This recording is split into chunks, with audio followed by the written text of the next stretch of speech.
Hey there, and welcome to Crime for Sleep. I know you're having trouble falling asleep, so let me keep you company with true crime stories from around the world. Before we dive in, I'm curious, where did you first hear this one? If you enjoy these stories, don't forget to like, comment, and subscribe. Now get comfortable, and let's get into tonight's case. Story 1. It felt like a soft tap on my shoulder, gentle, yet intrusive enough to make me turn around.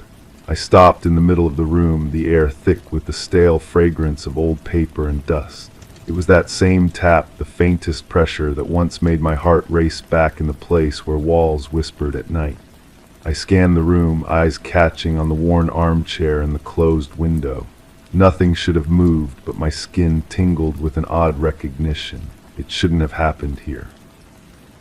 And yet I sensed it would happen again. The library smelled wrong. Beneath the expected mustiness of aging books lay something else, something metallic and sharp that caught in my throat. I had come here searching for answers about her disappearance, drawn by a note she had left tucked between the pages of a cookbook. The note mentioned this place, this room on the 3rd floor where few people ventured. I pulled the slip of paper from my pocket and read her handwriting again. The ink had faded, but her words remained clear. The truth lives where the silence is loudest. She had always spoken in riddles, even before everything went wrong, even before I started questioning whether I really knew her at all. The armchair faced away from me, its burgundy fabric worn smooth along the arms. Someone had been sitting there recently. The impression in the cushion was still deep, and a book lay open on the side table, its pages turned to a chapter about memory and perception. I approached slowly, my footsteps muffled by the thick carpet that had seen better decades. As I rounded the chair, I expected to find it empty. Instead, there was a coffee cup, still warm to the touch, with lipstick marks along the rim. The shade was familiar, a deep red that she wore on special occasions. But she had been gone for weeks. The police had stopped looking. Her family had stopped calling. I sat down in the chair, feeling the warmth that someone else's body had left behind. The book beside me was marked with pencil notes in the margins, observations about how memory can be manipulated, how witnesses can convince themselves they saw things that never happened. The handwriting wasn't hers, but it wasn't mine either. The window beside me offered a view of the courtyard below, where a few people moved between buildings like distant figures in a painting. One of them looked up at my window and waved. I couldn't make out the face from this distance, but something about the gesture made my chest tighten. It was too familiar, too knowing. I had met her in a place like this, surrounded by books and the weight of accumulated knowledge. She worked there, helping people find what they were looking for, though she always seemed to know more about their searches than they did themselves. When I asked her about it, she would smile and change the subject, her fingers playing with the silver bracelet she always wore. That bracelet was now in my pocket, found on my doorstep the morning after she vanished. No note, no explanation, just the jewelry she never removed lying on my welcome mat like an accusation. The police said it proved nothing. People lose things. People leave things behind when they want to disappear. But I knew she wouldn't have left it willingly. That bracelet was a gift from someone important to her, someone she never talked about but whose memory seemed to follow her everywhere. She would touch it when she was nervous, twist it around her wrist when she was thinking. It was part of her in a way that made its abandonment impossible to accept. The tap on my shoulder came again, so light it might have been imagined. This time I didn't turn around. Instead, I focused on the reflection in the window glass, trying to see what stood behind me. The image was distorted by the old glass, but I could make out a shape, a presence that seemed to shift when I tried to look directly at it. You came, a voice said, so quiet it might have been the building settling or the whisper of air through old ventilation systems. I wasn't sure you would. I recognized the voice, but it seemed wrong somehow, like a recording played at the wrong speed. When I finally turned, the space behind me was empty, but the air moved as if someone had just passed through it. The scent of her perfume lingered, that floral fragrance she wore that always reminded me of funeral homes and hospital waiting rooms. On the table beside the chair, next to the warm coffee cup, lay a photograph I hadn't noticed before. It showed the two of us together, but something about the image was off. Our faces looked right, our clothes looked familiar, but the background was a place I had never been. We stood in front of a building I didn't recognize, our arms around each other in a pose that felt natural yet impossible. I picked up the photograph, studying it carefully. The paper felt old, older than it should have been considering when it was supposedly taken. The edges were yellowed, and there were creases that suggested it had been folded and unfolded many times. On the back, someone had written a date, but the ink had smudged beyond recognition. The more I stared at the image, the more details seemed wrong. The shadow we cast didn't match the position of the sun. The reflection in a window behind us showed different people entirely. My own face looked younger, but also somehow hollow, as if I was looking at someone pretending to be me. I slipped the photograph into my pocket next to her bracelet and stood up from the chair. The warmth I had felt when I first sat down was gone, replaced by a chill that seemed to come from within the furniture itself. The book on memory and perception fell open to a new page, one that discussed how people can be made to believe they experienced events that never happened. The handwriting in the margins of this page was different again, more hurried, as if someone had been taking notes quickly while reading. These notes were about her, about the way she moved through the world like someone carrying a secret too heavy to share. The observer had been watching her for some time, documenting her habits, her preferences, her fears. I recognized some of the details from my own experience with her, but others described a person I had never met. According to these notes, she was afraid of small spaces and had a scar on her left shoulder from a childhood accident.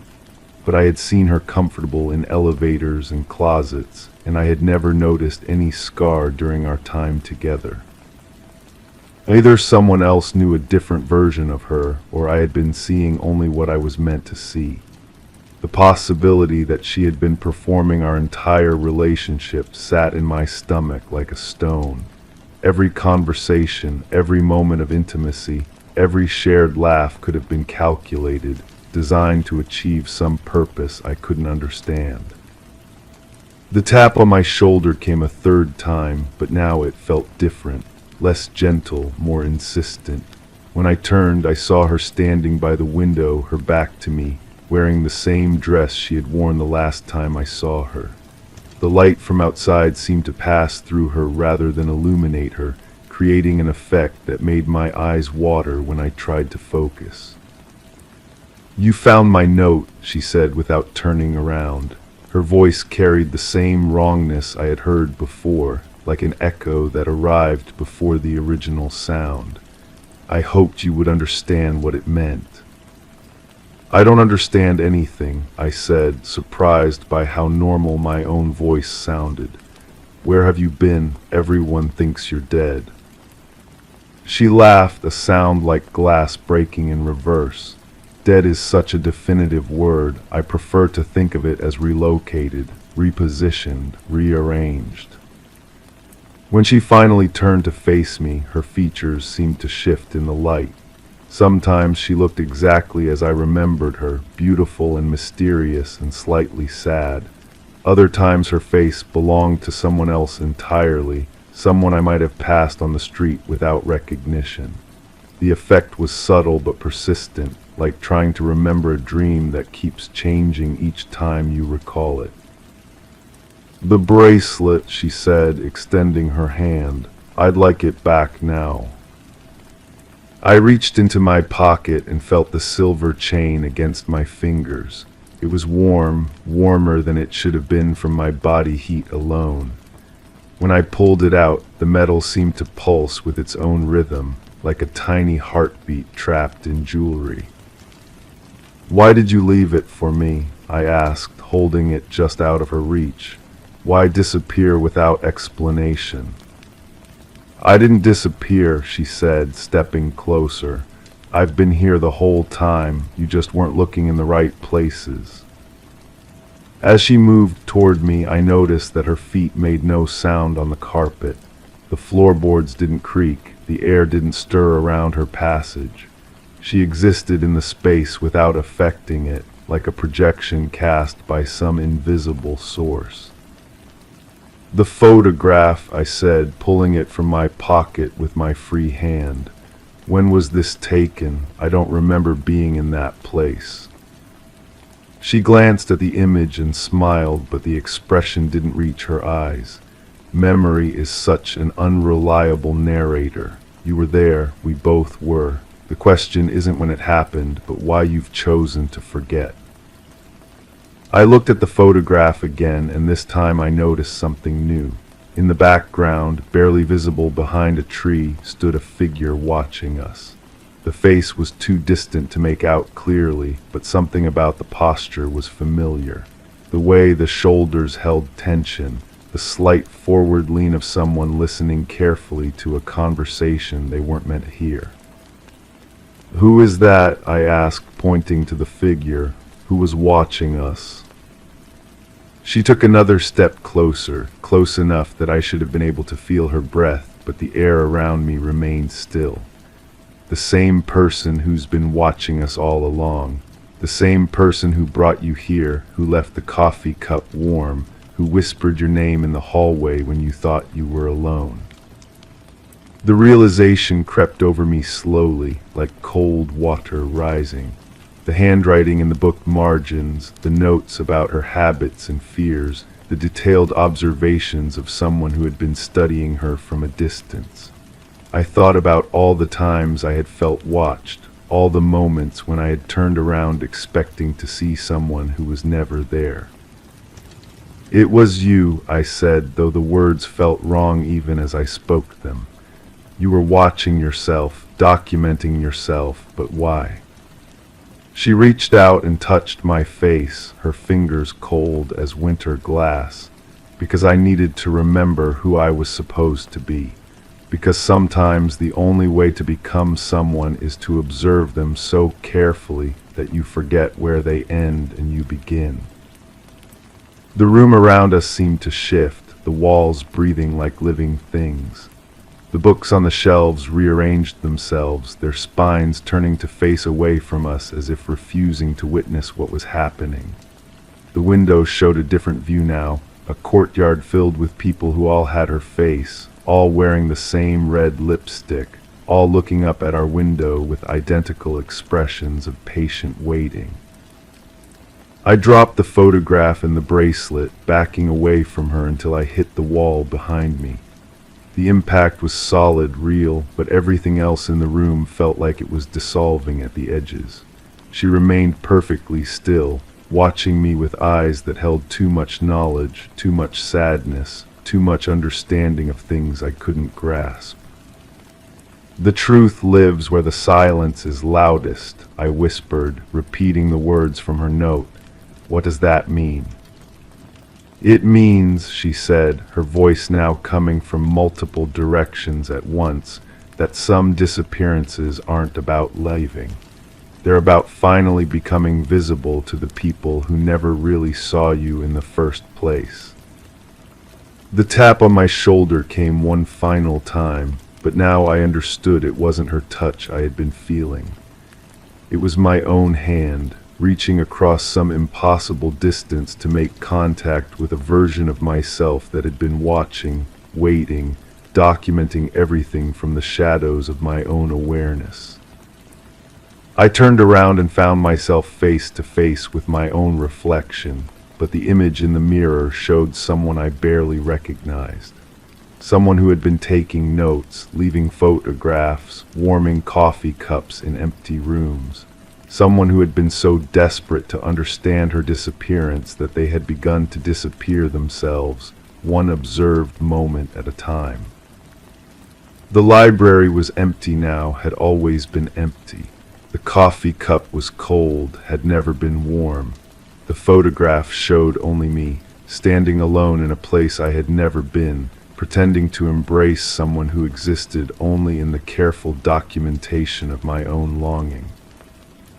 But her bracelet remained in my pocket, solid and real and impossible to explain. When I pulled it out, the metal was warm against my palm, pulsing with that same heartbeat rhythm. Engraved on the inside of the band, in handwriting I now recognized as my own, were the words, "For the person you were before you started watching." I left the library carrying more questions than answers, but understanding finally that some mysteries aren't meant to be solved. They're meant to be lived with, carried like jewelry that never quite fits right, worn like photographs of places you've never been with people who might never have existed at all. The tap on my shoulder follows me still, gentle and intrusive, a reminder that the line between observer and observed is thinner than we like to believe. Sometimes, in quiet moments, I catch myself taking notes about my own behavior, documenting the habits and fears of someone who might be me, or might be someone I'm trying to become. The truth lives where the silence is loudest, and the silence is loudest in the spaces between what we remember and what we choose to forget. Story 2. The security camera footage began at 03:15 a.m., advancing frame by frame without anomaly. The door to the warehouse registered an access attempt at 03:32 a.m., logged by the system as unauthorized. No breaches were visible in the structural integrity of the door, nor were there any forced entry marks. Interior sensors recorded motion in the east corridor from 03:34 to 03:37 a.m., interrupted by brief periods of inactivity. The inventory count remained consistent with the previous audit, every item accounted for. However, the alarm registered a fault at 03:45 a.m., yet the security panel remained in standby mode throughout. I know the smell of that corridor now, metal and dust and something else, something organic that shouldn't be there. It clings to my clothes even when I'm home, even when I've showered twice and changed everything I'm wearing. The scent follows me like a shadow, reminding me that I was there, that I walked those same steps someone else had walked hours before. The footage shows nothing, they tell me. Clean hallways, empty spaces, the steady red blink of sensors doing their job. But I've watched it so many times now that I can see the spaces between the frames, the moments where something might have happened in the darkness between one recorded second and the next. Motion detectors don't lie, but they don't tell the whole truth either. I became the night security supervisor 3 months before it started, though I'm not sure when it actually started. Maybe it was always happening, and I just learned to notice. The warehouse sits at the edge of the industrial district, surrounded by empty lots and chain-link fences that catch garbage and shadows in equal measure. During the day, trucks come and go, loading and unloading cargo that I catalog but never really see. At night, it belongs to me and the cameras and the steady hum of climate control systems, keeping everything at the perfect temperature. The first time I noticed something wrong was probably not the first time something was wrong. Memory works that way, doesn't it? You think you remember the beginning, but really you're remembering the moment you decided to pay attention. I was making my rounds, the same route I'd walked hundreds of times, when I saw the door to the east corridor standing open. Not wide open, just enough to let a thin line of light spill across the concrete floor. I should have checked the logs then, should have pulled up the access records and cross-referenced them with the shift schedules. Instead, I closed the door and continued my rounds, noting the slight resistance in the handle that I'd never felt before. The mechanism was old, installed when the building was constructed decades ago, but it had always worked smoothly. That night, it felt different, reluctant. The warehouse holds inventory for a dozen different companies, everything from electronics to industrial supplies to cases of bottled water that never seem to diminish no matter how many are shipped out. I know every aisle, every shelf, every corner where the shadows gather thickest, or I thought I did. After that night with the door, I started noticing spaces I couldn't account for, gaps in my mental map that seemed to expand when I wasn't looking directly at them. The motion sensors in the east corridor are more sensitive than the others. The technician who installed them explained that the area had been problematic, prone to false alarms caused by temperature fluctuations and settling in the building's foundation. He adjusted the sensitivity, calibrated them to ignore minor variations in heat and movement, but they still trigger sometimes, recording motion where none should exist. I started keeping my own logs separate from the official records. Small things at first, doors that were open when they should have been closed, inventory items moved just slightly from their designated positions, the faint sound of footsteps echoing from empty corridors. The official reports never mentioned these details. They recorded the facts: access attempts, motion detection, system faults, but not the feeling that something was watching from just beyond the range of the cameras. The access attempt at 03:32 a.m. was logged as unauthorized, but the system couldn't identify what had triggered it. The door's electronic lock showed no signs of tampering, no evidence that anyone had attempted to bypass the security protocols. Yet something had interacted with the mechanism, something that registered as an attempt but left no trace of its presence. I pulled the footage from that night, watching the timestamp advance frame by frame through the early morning hours. The east corridor remained empty, lit by the pale glow of emergency lighting that cast everything in shades of gray and green. But motion sensors don't trigger without cause, and the brief periods of inactivity between 03:34 and 03:37 a.m. suggested something moving through the space in patterns I couldn't decipher. The alarm fault at 03:45 a.m. was the kind of glitch that happens in older systems, a momentary disruption in the communication between sensors and the central panel. The technician assured me it was nothing to worry about, just the building's aging infrastructure asserting itself. But I remembered standing in the security office at that exact moment, watching the fault light blink once before returning to normal, and feeling the air temperature drop just enough to raise the hair on my arms. I started arriving early for my shifts, spending time in the warehouse before the day workers left. I wanted to understand the space in transition, to see how it changed from the bustling activity of day to the quiet vigilance of night. The transformation was gradual, like watching someone fall asleep. The sounds faded, first voices, machinery, the rumble of trucks in the loading bay. Then the lights dimmed to their overnight settings, leaving pools of illumination connected by corridors of shadow. The inventory count remained consistent, every item accounted for according to the computerized tracking system. But I began to notice discrepancies that the system couldn't detect, subtle changes in the arrangement of goods that suggested someone was moving through the warehouse with purpose. Boxes shifted to create narrow pathways, pallets repositioned to block certain sight lines, as if someone was redesigning the space for reasons I couldn't fathom. I requested copies of all the security footage from the past month, studying each night's recording for patterns or anomalies. The cameras captured everything in their field of view, but I realized how much of the warehouse remained invisible, hidden in the gaps between camera angles or obscured by the inventory itself. Someone who knew the layout well enough could move through those blind spots, navigating by memory and instinct. The smell in the East Corridor grew stronger over the following weeks, that organic scent I couldn't identify but recognized immediately.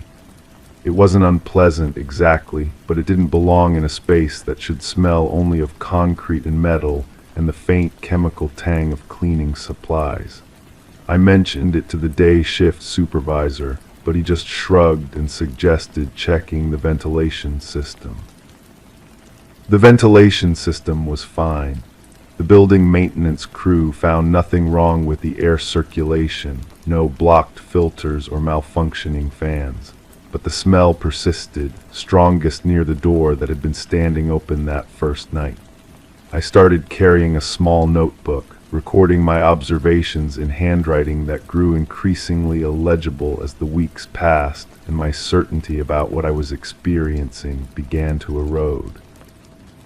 Motion in the East Corridor became a regular occurrence, always brief, always during the early morning hours when the building was supposed to be empty. The sensors would trigger, recording movement for 3 or 4 minutes before falling silent again. I walked those corridors countless times, searching for explanations, loose cables that might sway in air currents, reflective surfaces that could confuse the infrared detectors, anything that might account for the persistent alerts. I found nothing. The corridor remained stubbornly normal during my inspections.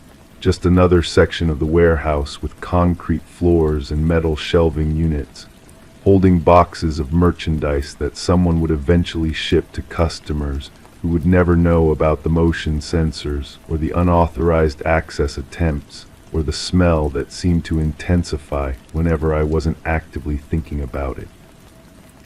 The security panel remained in standby mode throughout all of this, its green light steady and reassuring. The system was functioning properly, recording and logging every event according to its programming. But I began to suspect that the system was only capturing part of the story, that something was happening in the spaces between detection and recording, in the moments too brief or too subtle for electronic sensors to recognize. I started staying later after my shifts ended, sitting in my car in the parking lot and watching the building as the morning sun climbed higher and the day workers began to arrive. The warehouse looked innocent in daylight, just another industrial building surrounded by chain link and concrete. But I knew its nighttime personality now, the way it seemed to breathe and shift when no one was supposed to be watching. The unauthorized access attempts continued, always at the same door, always logged with the same lack of identifying information. I checked and rechecked the employee access records, comparing them with the shift schedules and the logs of who had been in the building and when. Everyone was accounted for. Every legitimate access was documented and explained, but something kept trying to open that door, something the system couldn't identify or categorize. I requested a meeting with the building's owner, a conversation that took place in his office across town, while the warehouse sat empty under the afternoon sun. He listened to my concerns with the patience of someone accustomed to dealing with security personnel who spent too much time alone in empty buildings. He assured me that the system was working as designed, that minor glitches and false alarms were normal in a building of that age. But he also authorized additional cameras for the East Corridor, high-resolution units that could capture detail the older system might miss. The installation took place during my shift, technicians working under bright portable lights while I watched from the security office. The new cameras had a different field of view than the old ones, covering angles that had been blind spots for years. The first night with the new cameras was quiet. No motion alerts, no access attempts, no system faults. The East Corridor remained empty and still, lit by the steady glow of LED fixtures that revealed nothing more interesting than concrete and metal and the faint dust motes that drifted through the air. I began to think that maybe the additional surveillance had solved the problem, that whatever had been triggering the sensors had been discouraged by the increased coverage. I was wrong. The motion alerts resumed after 3 nights of silence, but now they seemed different somehow, more deliberate. The sensors would trigger in sequence, as if something was moving methodically through the corridor, testing the response of the new equipment. The high-resolution cameras captured nothing more than their predecessors had, just empty space and shadows that shifted slightly as the automatic lighting adjusted to the sensor's activity. I started bringing books to work, trying to distract myself from the constant monitoring of security feeds and sensor logs. But I found it impossible to concentrate on anything else, my attention always drifting back to the screens that showed the same empty corridors and storage areas night after night. The books remained unread, bookmarks advancing by only a few pages over the course of entire weeks. The smell in the east corridor began appearing in other parts of the building, faint traces that I detected during my rounds but could never quite locate precisely. It was as if something was moving through the warehouse, leaving behind an olfactory signature that my conscious mind couldn't identify but my body recognized immediately. I started breathing through my mouth during my patrols, but that only made me more aware of the taste in the air, metallic and organic and somehow familiar. The inventory discrepancies became more pronounced, though still subtle enough that the computerized tracking system couldn't detect them. Items moved from their designated locations, rearranged in patterns that suggested intelligence and purpose. I began taking photographs during my rounds, documenting the positions of boxes and pallets so I could compare them from night to night. The changes were always minor, a case of supplies rotated 90 degrees. A stack of boxes shifted 6 inches to the left, but they were consistent and deliberate. I stopped mentioning my observations to the day shift workers. Their casual dismissal of my concerns had evolved into something approaching worry about my mental state, and I realized that my reports were beginning to sound like the paranoid fantasies of someone who spent too much time alone in an empty building. But the evidence was there in my photographs and my carefully maintained logs, a record of changes that couldn't be explained by normal warehouse operations. The unauthorized access attempts began occurring at other doors as well, always logged with the same lack of identifying information. Whatever was triggering the sensors seemed to be expanding its area of interest, testing different entry points throughout the building. I started carrying a handheld radio during my rounds, though I was never sure who I would call if I actually encountered whatever was causing the disturbances. The new cameras in the East Corridor captured something during the 4th week after their installation. Not a person or an object, but a change in the lighting that lasted for exactly 17 seconds. The automatic brightness adjustment kicked in, compensating for what appeared to be a shadow moving across the field of view. But there was nothing visible that could have cast such a shadow. No movement detected by the motion sensors during that same time period. I watched that 17-second segment of footage hundreds of times, analyzing it frame by frame and comparing it with recordings from the same location during previous nights. The shadow was subtle, barely perceptible unless you knew exactly when and where to look for it, but it was there, a darkness that moved with purpose and intelligence across the concrete floor of an empty corridor. The building's owner agreed to a security assessment by an outside firm, specialists who spent 3 nights in the warehouse with their own equipment and monitoring systems. They found nothing unusual, no signs of unauthorized entry or evidence of tampering with the security systems. Their report concluded that the building was secure and that the various alerts and anomalies were consistent with normal operation of an aging electronic infrastructure. But I noticed that they avoided the East Corridor during their final night of assessment, and their equipment registered the same motion alerts and access attempts that I had been documenting for months. They didn't mention these incidents in their report, but I saw them exchange glances when the sensors triggered at 03:34 a.m., the same time that had become so familiar to me. I started researching the history of the building, searching through public records and old newspaper archives for any information about its construction or previous use. The warehouse had been built decades ago on land that had previously held a smaller industrial facility, demolished to make way for the current structure. But the records were incomplete, and much of the information about the earlier building had been lost or misfiled over the years. The motion sensors continued their nightly alerts, always in the early morning hours, always lasting for the same brief periods of time. I began to think of them as appointments, scheduled meetings between the building and something that existed just beyond the reach of our surveillance equipment. The sensors were detecting something real, but something that couldn't be captured by cameras or identified by access control systems. I requested a transfer to day shift security, but the position wasn't available. The night shift was mine until further notice, and I found myself trapped in a routine that had become both familiar and unsettling. I knew every sound the building made as it settled into darkness, every pattern of shadows cast by the emergency lighting, every variation in the hum of the climate control systems. But I also knew that something else was sharing the space with me, something that left no trace of its presence except in the electronic logs and the persistent smell that had become as much a part of the warehouse as the concrete and steel.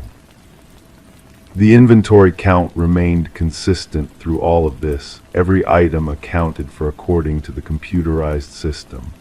But I realized that the system was only tracking what it had been programmed to recognize, and there might be other things moving through the warehouse that fell outside its parameters. The motion sensors detected presence, but they couldn't identify what they were sensing.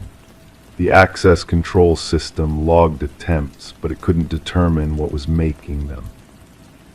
I started leaving small objects in specific locations throughout the building, a pen on a particular shelf, a piece of paper folded in a distinctive way, a coin placed precisely in the center of a floor tile. These items served as my own detection system, markers that would reveal if something was moving through the warehouse in ways that the electronic sensors couldn't track. Most of them remained undisturbed, but some would be moved or repositioned in ways that suggested careful, deliberate interaction. The security panel's standby mode became a source of constant fascination for me. The green lights blinked in their regular pattern, indicating that all systems were functioning normally, but I began to suspect that normal operation included phenomena that the system's designers had never anticipated. The panel was recording everything it was programmed to detect, but it might be missing other forms of presence or activity that fell outside its recognition parameters.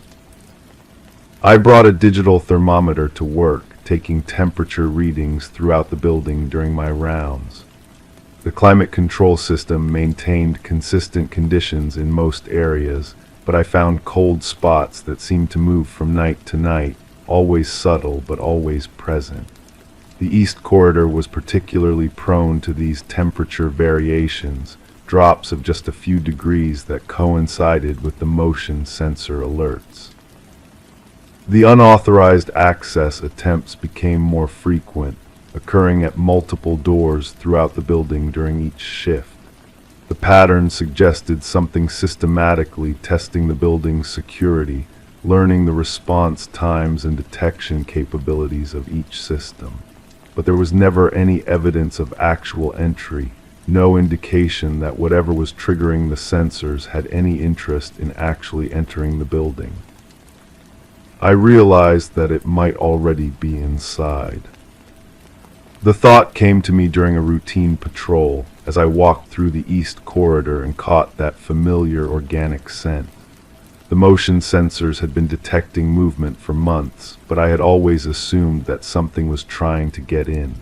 What if it was already there, had always been there, and was simply moving through spaces I couldn't monitor or areas that existed between the camera angles and sensor coverage? The building plans showed every room and corridor, but buildings age and change in ways that architectural drawings can't capture. Walls settle, creating gaps. Utility spaces evolve as systems are updated and modified. There might be areas within the warehouse that weren't officially documented, spaces that someone familiar with the building's history could navigate without appearing on any surveillance system. I started paying attention to the building's sounds, learning to distinguish between the normal settling and mechanical noises and the subtle variations that might indicate something else moving through the structure. Late at night, when the climate control systems cycled off and the building fell into its deepest quiet, I could sometimes hear what sounded like footsteps, but never quite where I expected them to be. The smell in the east corridor reached its strongest intensity just before dawn, as if whatever was causing it was most active during the transition between night and day. I started timing my patrols to coincide with this period, hoping to finally encounter whatever was sharing the building with me.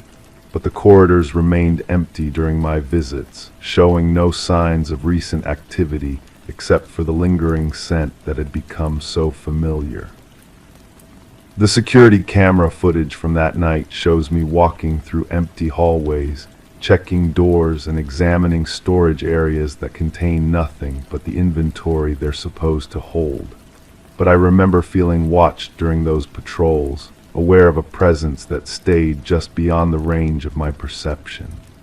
The cameras captured my movements, but not the sensation of being observed, the certainty that something was tracking my progress through the building. The motion sensors triggered again at 03:34 a.m., the same time that had become so routine that I barely looked up from my paperwork when the alert sounded. But this time the activity continued past the usual 3-minute duration, sensors firing in sequence as if something was moving methodically through the entire east corridor. I watched the security monitors, seeing nothing but empty space illuminated by the steady glow of LED fixtures. I left the security office and walked to the east corridor, arriving just as the motion sensors fell silent. The air was noticeably cooler than the rest of the building, and the organic scent was so strong that I could taste it. But the corridor was empty, showing no signs of whatever had triggered the sensors for nearly 10 minutes. I stood there for a long time, listening to the building's quiet sounds and trying to understand what I was sharing the space with. The inventory count remained consistent, but I realized that consistency might be the point. Whatever was moving through the warehouse was careful not to disturb the official records, interacting with the space in ways that left no trace in the computerized tracking systems. The electronic logs recorded its presence indirectly, through motion sensors and access attempts, but never in ways that would trigger official investigation or intervention. I started thinking about the building during daylight hours, wondering what happened to whatever was triggering the sensors when the warehouse filled with day shift workers and truck drivers and the normal activity of a functioning facility. Did it hide somewhere within the structure, waiting for darkness to resume its movements? Or did it simply cease to exist during daylight, returning only when the building settled into its nighttime quiet? The security panel remained in standby mode, its green light steady and reassuring. But I began to understand that standby didn't mean inactive, it meant waiting, monitoring, ready to respond to events that might or might not fall within its programmed parameters. The system was working exactly as designed, recording and logging everything it was capable of detecting. The question was whether it was capable of detecting everything that was actually happening. The unauthorized access attempts continued, but I stopped thinking of them as attempts to enter the building. They felt more like communications, signals being sent through the electronic systems by something that understood their language better than I did. The access logs showed failed entry attempts, but maybe they were actually successful transmissions, messages being passed through the building's security infrastructure in ways its designers had never anticipated. I brought a small digital recorder to work, leaving it running in the east corridor during the periods when the motion sensors were most active. The recordings captured nothing but the ambient sounds of the building air circulation, electrical hums, the distant rumble of traffic from the highway. But when I listened to them through headphones, I sometimes detected variations in the background noise, subtle changes that might have been caused by something moving through the space. The smell began appearing in my apartment, faint traces that I noticed when I came home from work and showered off the night's accumulated dust and stale air.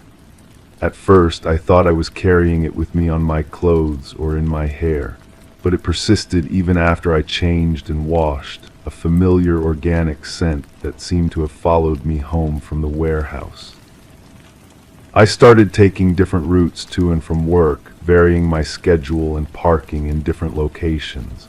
But the feeling of being observed continued, a sense of presence that existed just beyond the edge of my perception.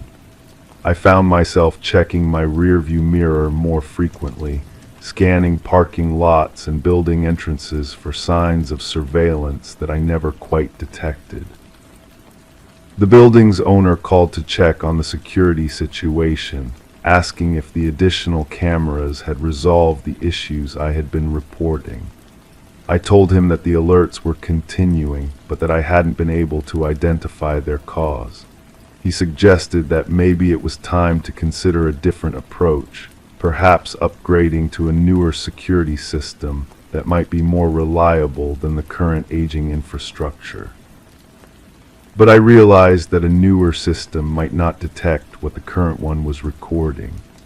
The motion sensors and access logs were capturing something real, even if we couldn't identify what it was.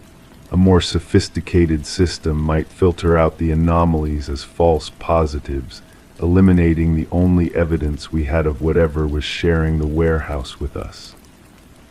The motion alerts reached their peak frequency during my final week on the night shift, sensors triggering throughout the building during the early morning hours. The east corridor remained the center of activity, but the disturbances had spread to other areas as well, as if whatever was causing them was expanding its territory or increasing its confidence. The security cameras captured nothing but empty spaces, but the electronic logs told a different story of presence and movement and systematic interaction with the building's systems. I spent my last night walking through every corridor and storage area, saying goodbye to a building that had become as familiar as my own home. The warehouse felt different during that final patrol, quieter somehow, as if whatever had been sharing the space with me was also preparing for a transition. The motion sensors remained silent, and the organic scent in the east corridor was barely detectable.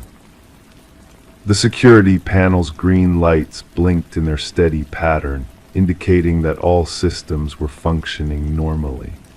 I signed off on my final report, noting that the building was secure and that all inventory was accounted for. The day shift supervisor arrived as I was gathering my personal belongings, and we exchanged the usual pleasantries about weather and weekend plans. I didn't mention the motion sensors or the unauthorized access attempts or the smell that had become so much a part of the warehouse's nighttime personality. Those details would be discovered by whoever took over the night shift if they chose to pay attention to the electronic logs and the subtle signs that something was moving through the building during the quiet hours before dawn. The security camera footage began at 03:15 a.m., advancing frame by frame without anomaly. but I know now that anomalies don't always appear in the footage. Sometimes they exist in the spaces between frames, in the moments too brief or too subtle for cameras to capture. The smell of that corridor follows me still, metal and dust and something organic that shouldn't be there, reminding me that some presences leave traces that electronic systems can detect but never quite explain. Story 3. The room was as I left it, untouched, every object rooted to its place. Yet there was a thick stillness that seemed to hum just beyond perception. The walls creaked in gentle protest, whispering secrets too soft to grasp, while the curtains hung heavy, unmoved by any draft. I couldn't tell whether I was holding my breath or if the air had simply halted around me. My focus was pinned to the leather armchair across the room, its reflection fractured in the dusty mirror behind it. I counted the seconds, waiting for the chair's shadow to shift, for a creak, a sign, anything.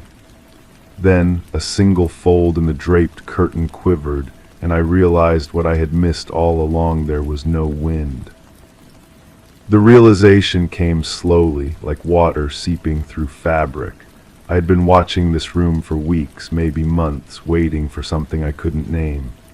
The leather chair had become my compass point, the one constant in a world that seemed to shift when I wasn't looking.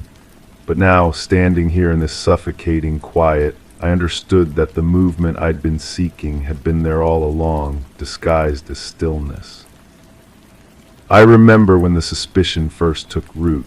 It wasn't a moment, more like a gradual awareness that something fundamental had changed. The house felt different, though I couldn't pinpoint why. Objects remained where I'd placed them, yet their presence seemed altered, as if they'd been lifted and set down again by careful hands.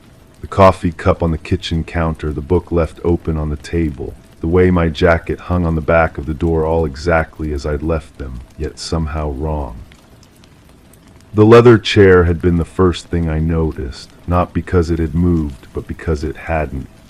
Every morning I would find it positioned at the same angle to the window, its worn arms catching the light in identical patterns, too identical, too precise, as if someone had been studying its placement, memorizing the exact way the shadows fell across its surface. I began to catalog these small consistencies, these perfect repetitions that felt more unnatural than any obvious disturbance would have.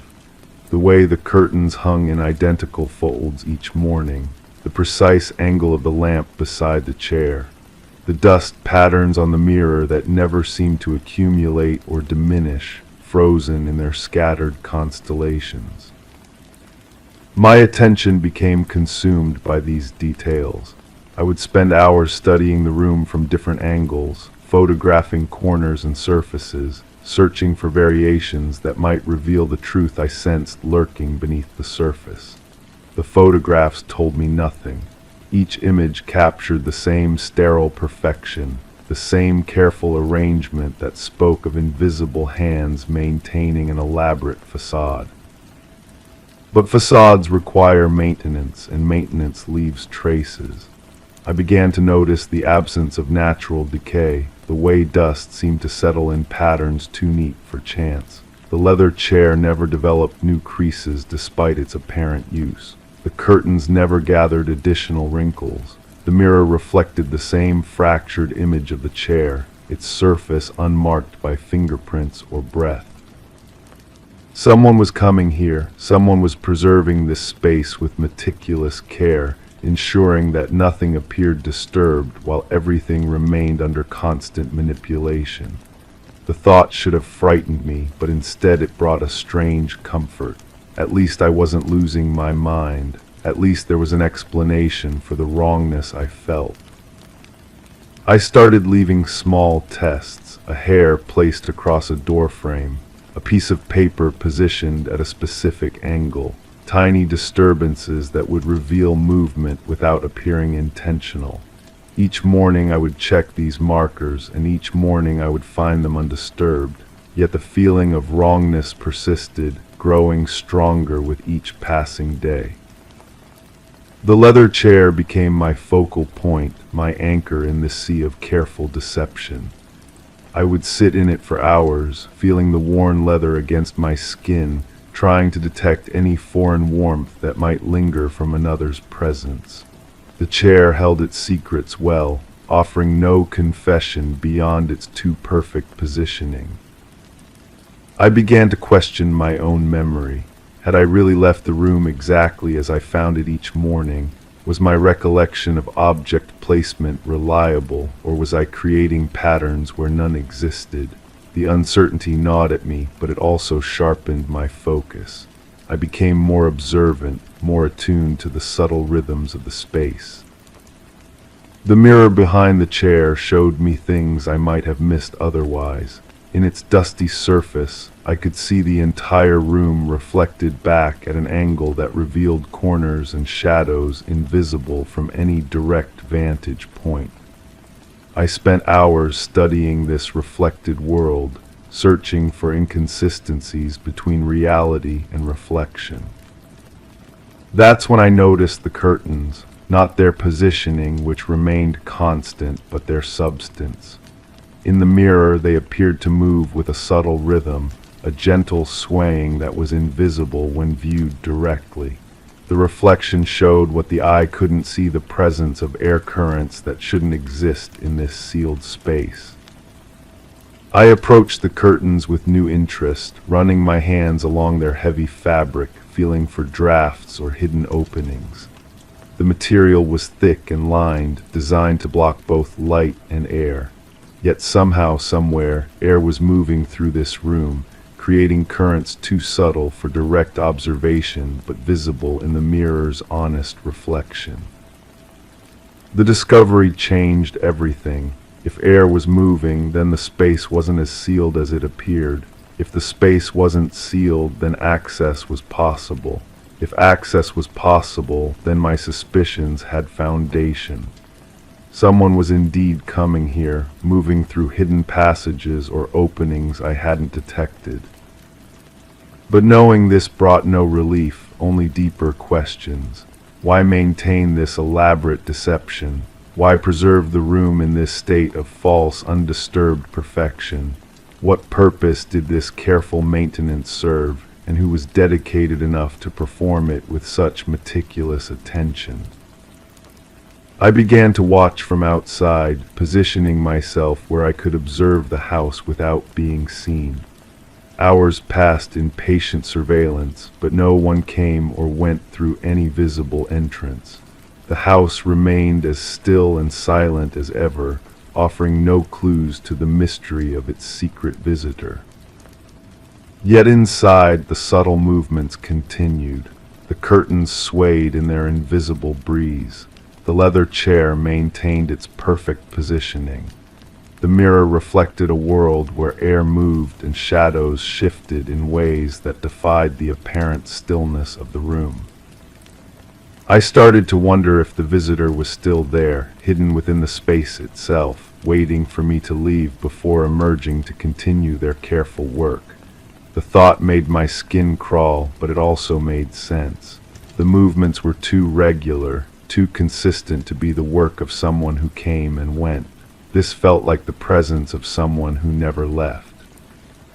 The leather chair took on new significance in this context. Perhaps it wasn't just being maintained, but actively used. Perhaps someone sat in it when I wasn't there, studying the room from the same angle I used, seeing what I saw, thinking what I thought. The idea of this parallel occupancy was both terrifying and fascinating. I began to alter my routine, arriving at unexpected times, staying longer than usual, leaving and returning without warning. But the room's carefully maintained state never wavered. Whatever presence shared this space with me was either incredibly skilled at concealment or existed in a way I couldn't comprehend. The mirror became my confidant, the only honest witness to the room's secret life. In its reflection, I could see the truth that direct observation couldn't reveal the constant, subtle motion that spoke of hidden presence, the air currents that suggested concealed openings, the shadows that shifted in patterns too complex for coincidence. But mirrors can lie too, I realized. They show us what we expect to see, reflect our own assumptions back at us with convincing authority. Was I seeing genuine movement in the curtains, or was my mind creating motion where none existed? Was the air really moving, or was I projecting my suspicions onto innocent fabric? The uncertainty became a weight I carried everywhere. In quiet moments, I would find myself thinking about the room, about the chair, about the invisible presence that might or might not share that space with me. The mystery had become an obsession, a puzzle that demanded solution even as it resisted every attempt at understanding. I started bringing tools to help with my investigation. A small device to measure air movement, a camera capable of detecting minute changes over time, instruments that might reveal what my senses couldn't perceive. But technology proved no more reliable than observation. The devices detected nothing unusual, yet the feeling of wrongness persisted. Perhaps the truth was simpler than I imagined. Perhaps someone had once used this room regularly, and their presence had left an imprint that I was somehow sensing. Perhaps the careful arrangement of objects was the result of habit rather than ongoing maintenance. Perhaps I was chasing the ghost of past occupancy rather than evidence of current intrusion. But that explanation didn't account for the moving curtains, the shifting air currents visible only in reflection. It didn't explain the too perfect consistency of the room's arrangement or the feeling that I was being watched even when alone. Something active was happening here, something that required ongoing attention and care. The leather chair seemed to mock my confusion with its steady presence. Day after day, it maintained its perfect position, its surface unmarked by use, yet somehow suggesting recent occupancy.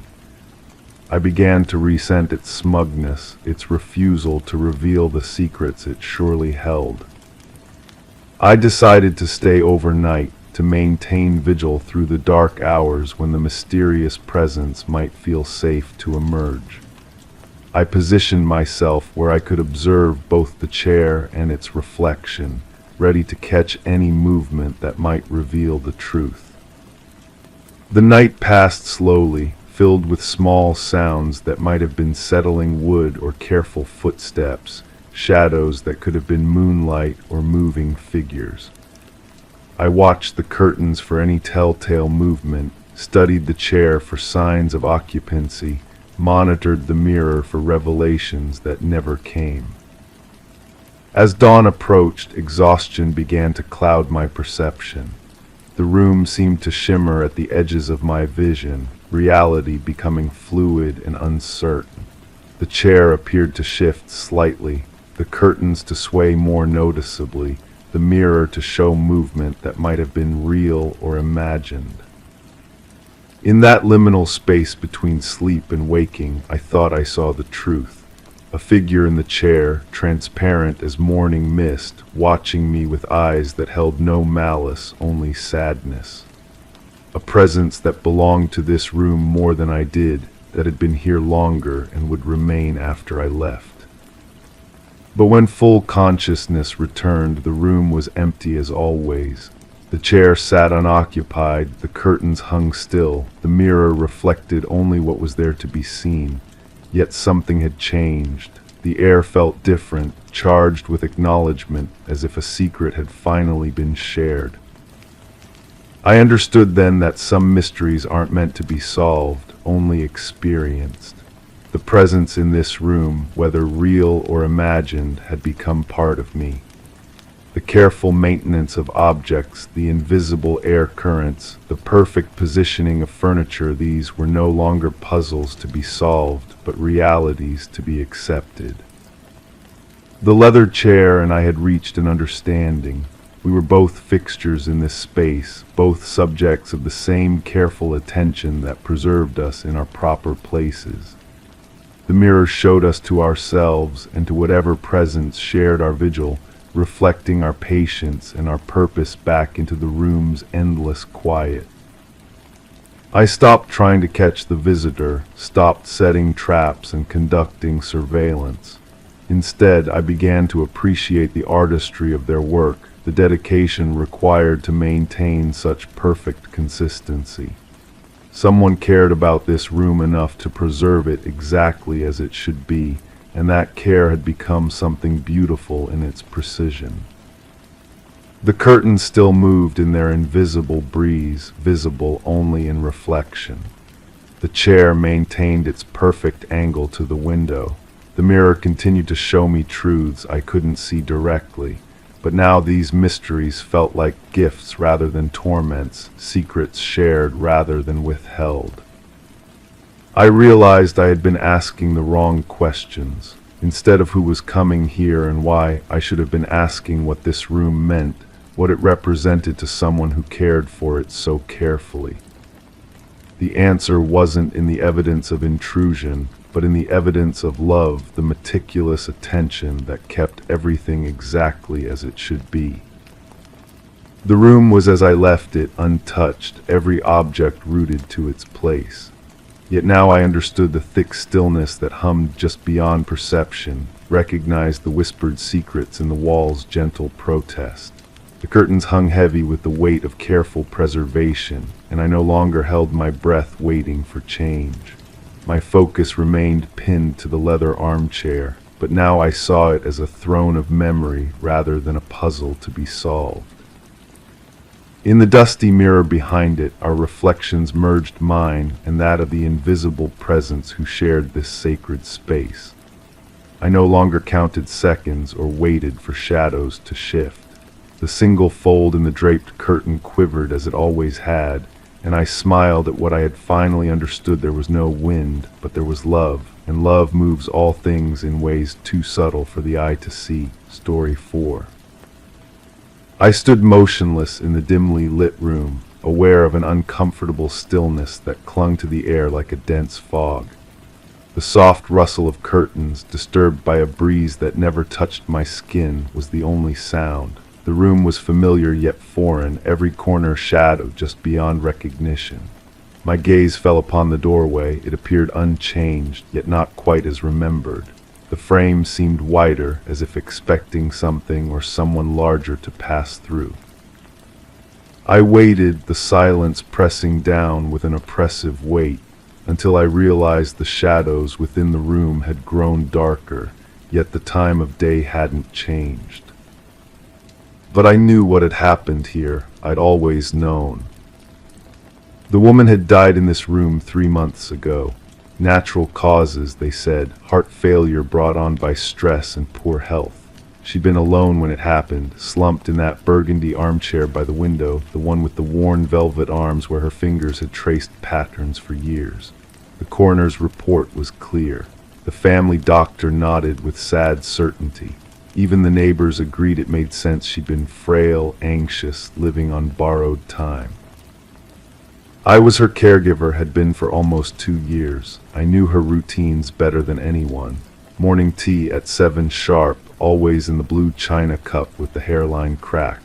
Afternoon medications lined up on the kitchen counter like tiny soldiers. Evening news from the old radio in the corner, volume turned up high because her hearing had started to fade. The day she died, everything followed the usual pattern. I'd arrived that morning to find her already dressed, sitting at the small table by the kitchen window, staring out at the garden she could no longer tend. Her breathing seemed labored, but that wasn't unusual. The doctor had warned us both that her condition was deteriorating. We went through the motions of her day. I helped her to the armchair where she liked to rest after lunch. She seemed more tired than usual, her skin pale and slightly clammy. When I asked if she needed anything, she just shook her head and closed her eyes. I left her there to nap while I went to prepare her afternoon medications. The kitchen was quiet except for the steady tick of the wall clock and the distant hum of the refrigerator. I remember counting out the pills carefully, double-checking the dosages as I always did. White ones for her heart, small yellow ones for blood pressure, the larger capsules for pain management. When I returned to check on her 20 minutes later, she was gone, still sitting in the chair, but gone. Her head tilted slightly to one side, mouth slightly open, hands folded in her lap as if she'd simply drifted away in her sleep. The paramedics confirmed what I already knew. The police asked routine questions. The family thanked me for taking such good care of her in her final months. Everything was neat, orderly, expected. That's what I told myself for weeks afterward. That's what I believed. But standing here now in this room where it happened, something feels different. The certainty I'd carried like armor begins to shift, just slightly, like sand beneath my feet. The first crack appeared when I was cleaning out her belongings. Her niece had asked me to sort through the personal items, to separate what might have sentimental value from what could be donated. I was going through the small desk in the corner when I found her journal. I almost didn't read it. Privacy had always been important to her, and even in death that felt sacred. But a loose page had fallen out, and my eyes caught a few words before I could stop myself. She watches me differently now, the entry read. Not like before. There's something in her eyes when she thinks I'm not looking. The handwriting was shaky, but unmistakably hers. The date was from just 2 weeks before she died. I told myself she'd been confused. Her mind had been slipping in those final months, small moments of disorientation that came and went like clouds across the sun. Sometimes she forgot my name, called me by the name of a caregiver from years past. Sometimes she asked about relatives who'd been dead for decades. But as I stood there holding that page, I couldn't shake the feeling that her eyes had been sharper than I'd given her credit for. That maybe the confusion I'd attributed to her illness had been something else entirely. I started remembering things differently. The way she'd grown quieter in those last weeks, less talkative during our daily routines. How she'd begun watching me as I prepared her medications, her gaze following my hands with an intensity that made me uncomfortable. The questions she'd started asking about the pills, what each one was for, why the dosages had changed, whether she really needed so many. I'd brushed off her concerns, explained that the doctor knew best, that her condition required careful management. But now I wondered if her questions had been less about confusion and more about suspicion. The second crack came when I ran into her former doctor at the pharmacy. He'd retired just before she died, his practice taken over by a younger physician who'd barely known her. We made small talk about the weather, about his retirement plans, and then he mentioned her. I always wondered about those final medication adjustments, he said, almost casually. The new doctor changed quite a few things in those last months, increased dosages, added new prescriptions. I probably would have taken a more conservative approach, given her age and condition. He said it without suspicion, just professional curiosity, but his words lodged in my chest like a stone. I'd been the one managing her medications. I'd been the one picking up the new prescriptions, organizing the pill containers, making sure she took everything as prescribed. The new doctor had been responsive to my reports about her condition, quick to adjust treatments when I mentioned she seemed to be struggling. Had I been too eager to report problems, too quick to suggest that her symptoms were worsening? Standing in this room now, I can almost see her in that chair, but the image has changed. Instead of a frail woman peacefully drifting away, I see someone who might have been afraid, someone who'd begun to suspect that the person she trusted most was not who she seemed to be. The shadows in the corners seem deeper now, more accusatory. The curtains continue their soft rustling, but the sound has taken on an ominous quality, like whispered warnings I'm only now beginning to hear. I think about the insurance money, not a fortune, but enough to change my circumstances significantly. She'd added me as a beneficiary just 6 months before she died, said she wanted to thank me for my devoted care. I'd protested, said it wasn't necessary, but she'd insisted. Had I planted that idea? Had I somehow influenced her decision without even realizing it? The memories keep shifting, taking on new meanings. The way I'd gradually isolated her from other visitors, suggesting that too much excitement wasn't good for her heart.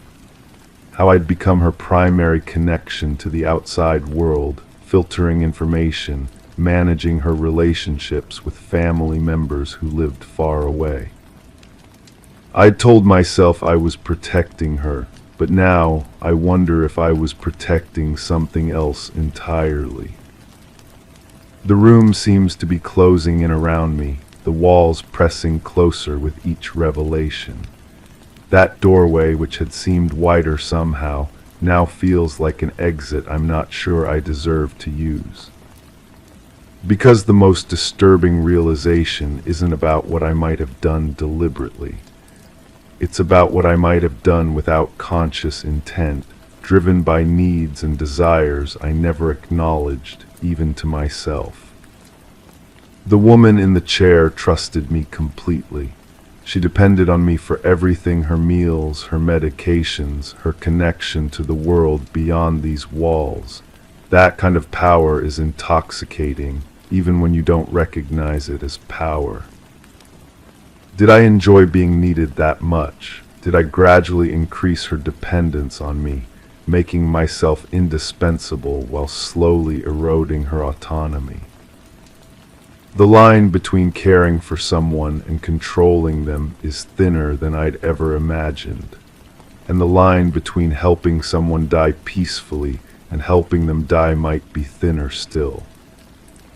I can't remember anymore if the medication increases were truly necessary or if I'd exaggerated her symptoms to justify them.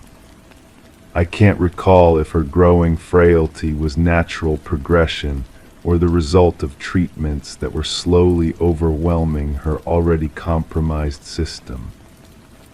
What I do remember is the satisfaction I felt when she told people how wonderful I was, how lucky she felt to have found such a dedicated caregiver. I remember the gratitude in her eyes when I solved problems for her, made decisions that seemed too difficult for her to handle alone. I remember feeling important, knighted, irreplaceable. And I remember the moment I realized she was starting to question me, the way her expression changed when I reached for her pill container, the hesitation before she swallowed her evening medications, the careful way she began asking about dosages and side effects. Had she figured something out? Had she begun to suspect that her devoted caregiver was something else entirely? Or had her suspicions been the confused paranoia of a failing mind, and I was the one who turned those fears into reality by reacting to them? The worst part is that I can't tell the difference anymore between memory and reconstruction, between what actually happened and what might have happened. The truth has become fluid, shifting like the shadows in this room that grow darker without any change in the light. I know that I loved her in my way. I know that I wanted to take care of her. But I'm no longer sure if love and care were my only motivations, or if something darker had been growing alongside them, feeding on her vulnerability and my power over her daily existence. The woman who died in this room might have been a victim of natural causes, exactly as everyone believed.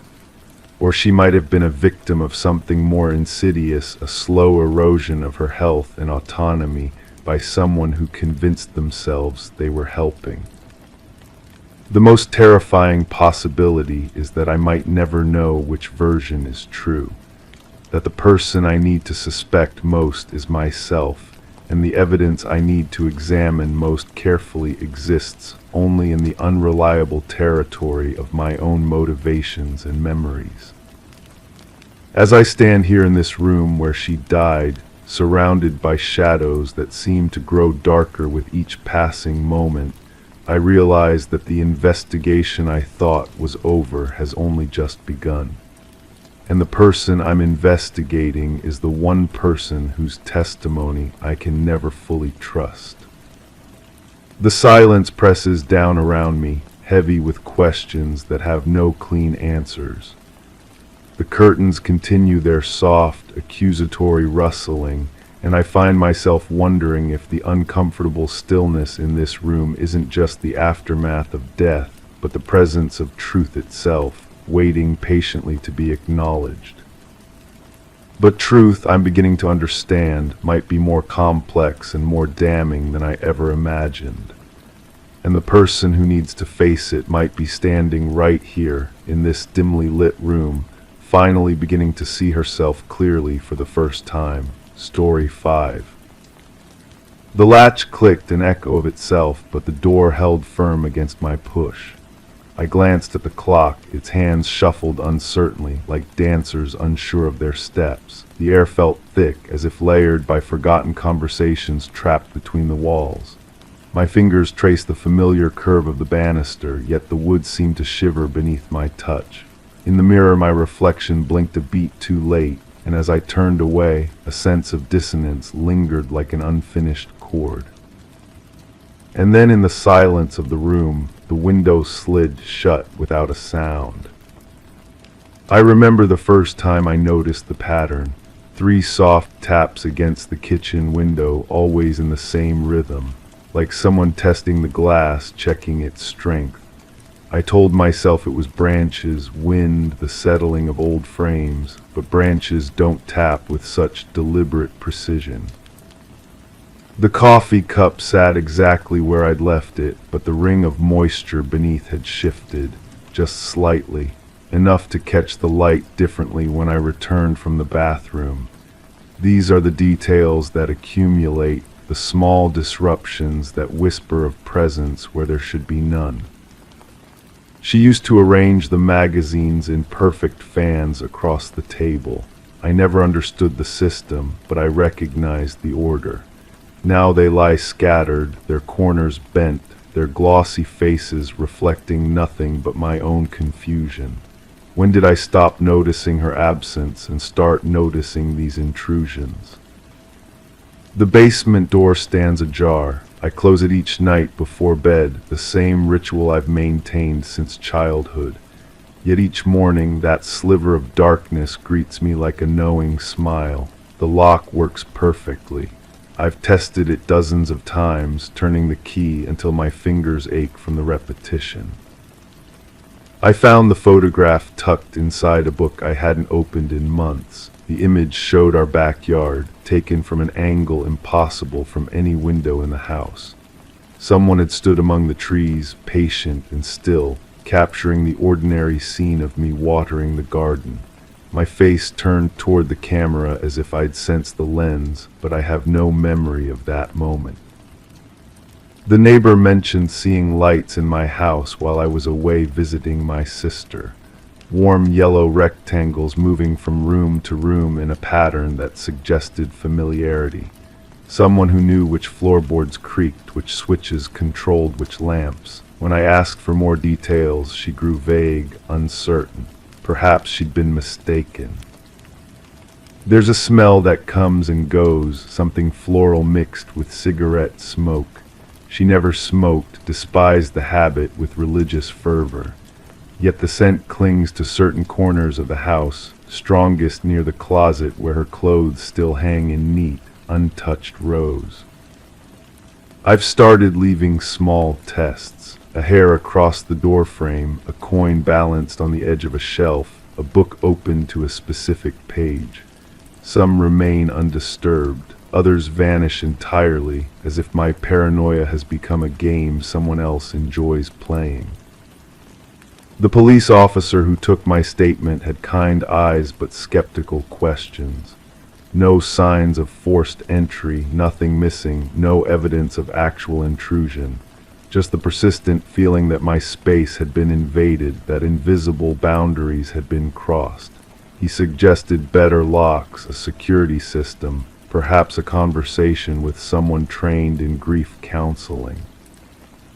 But grief doesn't rearrange furniture or leave muddy footprints that disappear by morning. Grief doesn't know the combination to the safe where I keep her jewelry, doesn't understand which pieces she treasured most. The emerald ring she wore every day sits in a different position each time I check, rotated slightly as if someone had tried it on. I installed cameras, small devices that promise to capture truth in digital clarity.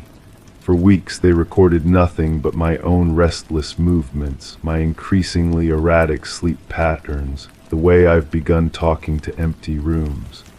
Then the memory cards started going blank, their contents erased by some technical malfunction I couldn't explain. The handwriting in the margins of her favorite novel looks like mine, but I don't remember making those notes. Comments about character motivations, questions about the narrator's reliability, observations about the thin line between love and obsession. The ink matches the pen I keep beside my bed, but the thoughts feel foreign, as if someone else had borrowed my hand. I dream of her standing in the garden, her back turned toward the house. When I call her name, she doesn't respond, doesn't turn around, but her shoulders tense, and I know she hears me. I know she's choosing not to answer. I wake with dirt under my fingernails and no memory of going outside. The real estate agent suggested staging might help with the sale. Remove personal items, create neutral spaces that potential buyers could imagine filling with their own lives. But when I tried to pack her things, my hands wouldn't cooperate. Each item felt weighted with significance, charged with the electricity of memory. There's a rhythm to the disturbances now, a pattern I'm beginning to recognize. They intensify when I consider leaving, subside when I commit to staying, as if the house itself has developed preferences, opinions about my choices, as if something wants to keep me here, suspended in this strange half-life between past and present. I found the spare key under the flower pot where she always hid it, though I'd removed it months ago. The metal was warm despite the cool morning, and it fit the lock with the same smooth precision it always had. I stood there holding it, trying to remember if I'd put it back without thinking, if my subconscious had recreated her habits. The therapist asked about my support system, my coping mechanisms, the difference between healthy grief and destructive obsession. I nodded at appropriate moments, offered the responses she seemed to expect. But how do you explain that you're not mourning a person but negotiating with a presence?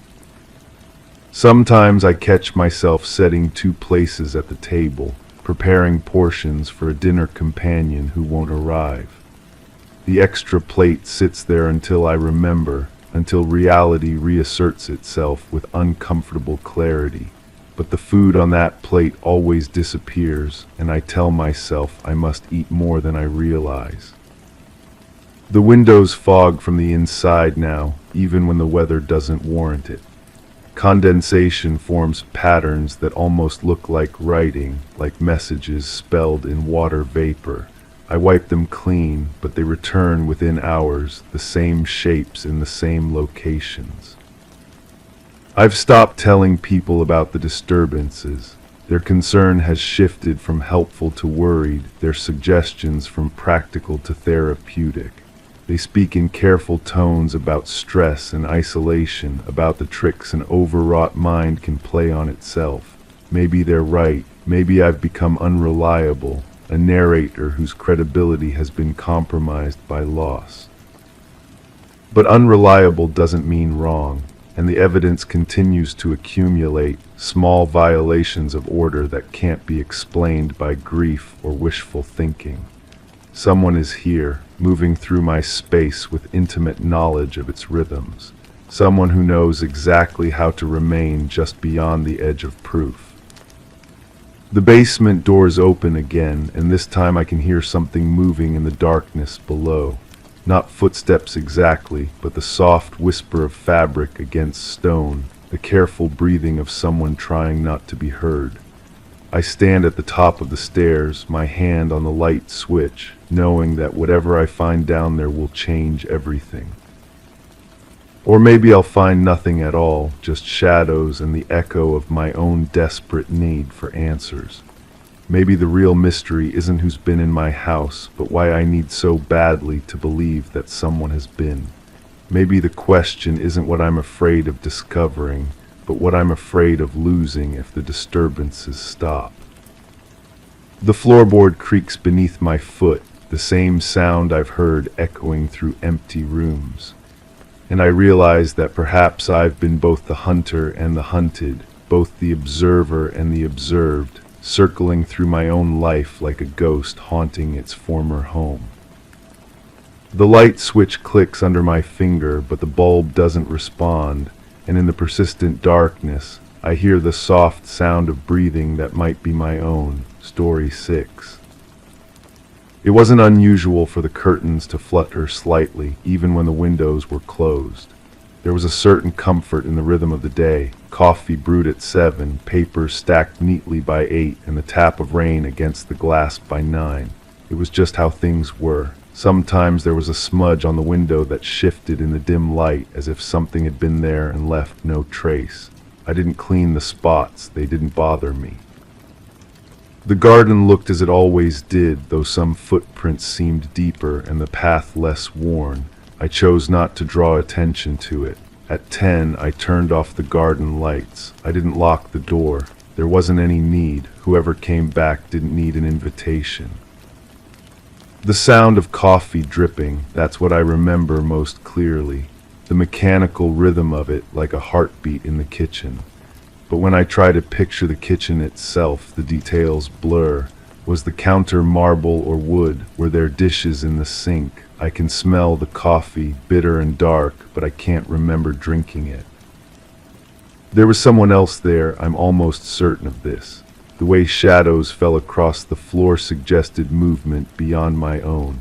A second cup maybe, or the impression of one. When I close my eyes and try to focus, I see hands reaching for something on the counter.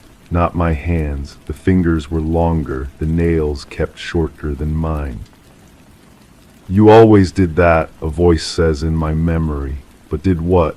The words hang there incomplete, like a sentence cut in half by static. The papers were important, legal documents, I think, though I can't recall what they contained. My signature appears on several pages, but the ink looks different in places, darker in some spots, lighter in others, as if written at different times or with different pens. There's another signature beside mine on one page, but when I try to focus on the name, it becomes illegible, like trying to read in a dream. I remember folding the papers carefully, placing them in an envelope.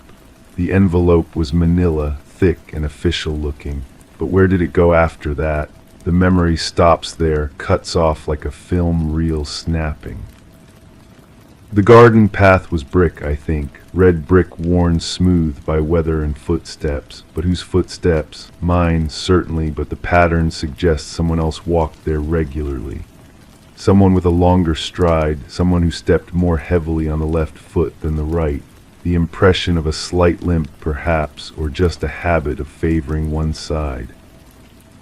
There were roses along the path, white roses. I'm certain of this because I remember the smell, sweet and cloying in the humid air. But when I try to picture them, they seem wrong somehow. Too perfect, too symmetrical, like they'd been arranged rather than grown, like a funeral display. "They're beautiful," the voice says again, the same voice from the kitchen. But was it speaking about the roses or something else entirely? The tone carries approval, but underneath it, something else. Satisfaction, maybe, or relief. The rain against the window sounds different now when I remember it. Not the gentle patter I initially recalled, but something more urgent, more desperate, like fingers tapping against glass trying to get in or trying to get out. I find myself standing at the window watching the garden, but which window?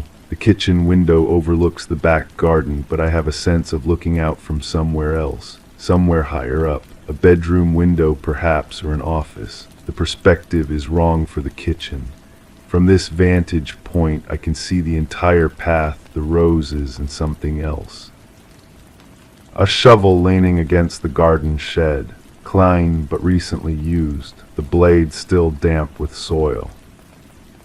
"It's done," the voice says, not to me I realize, but into a phone. A conversation I wasn't meant to hear, but somehow did. "No, there won't be any questions. Everything's been arranged." But what was done, what had been arranged? The harder I try to remember, the more the details slip away, like trying to hold water in cupped hands.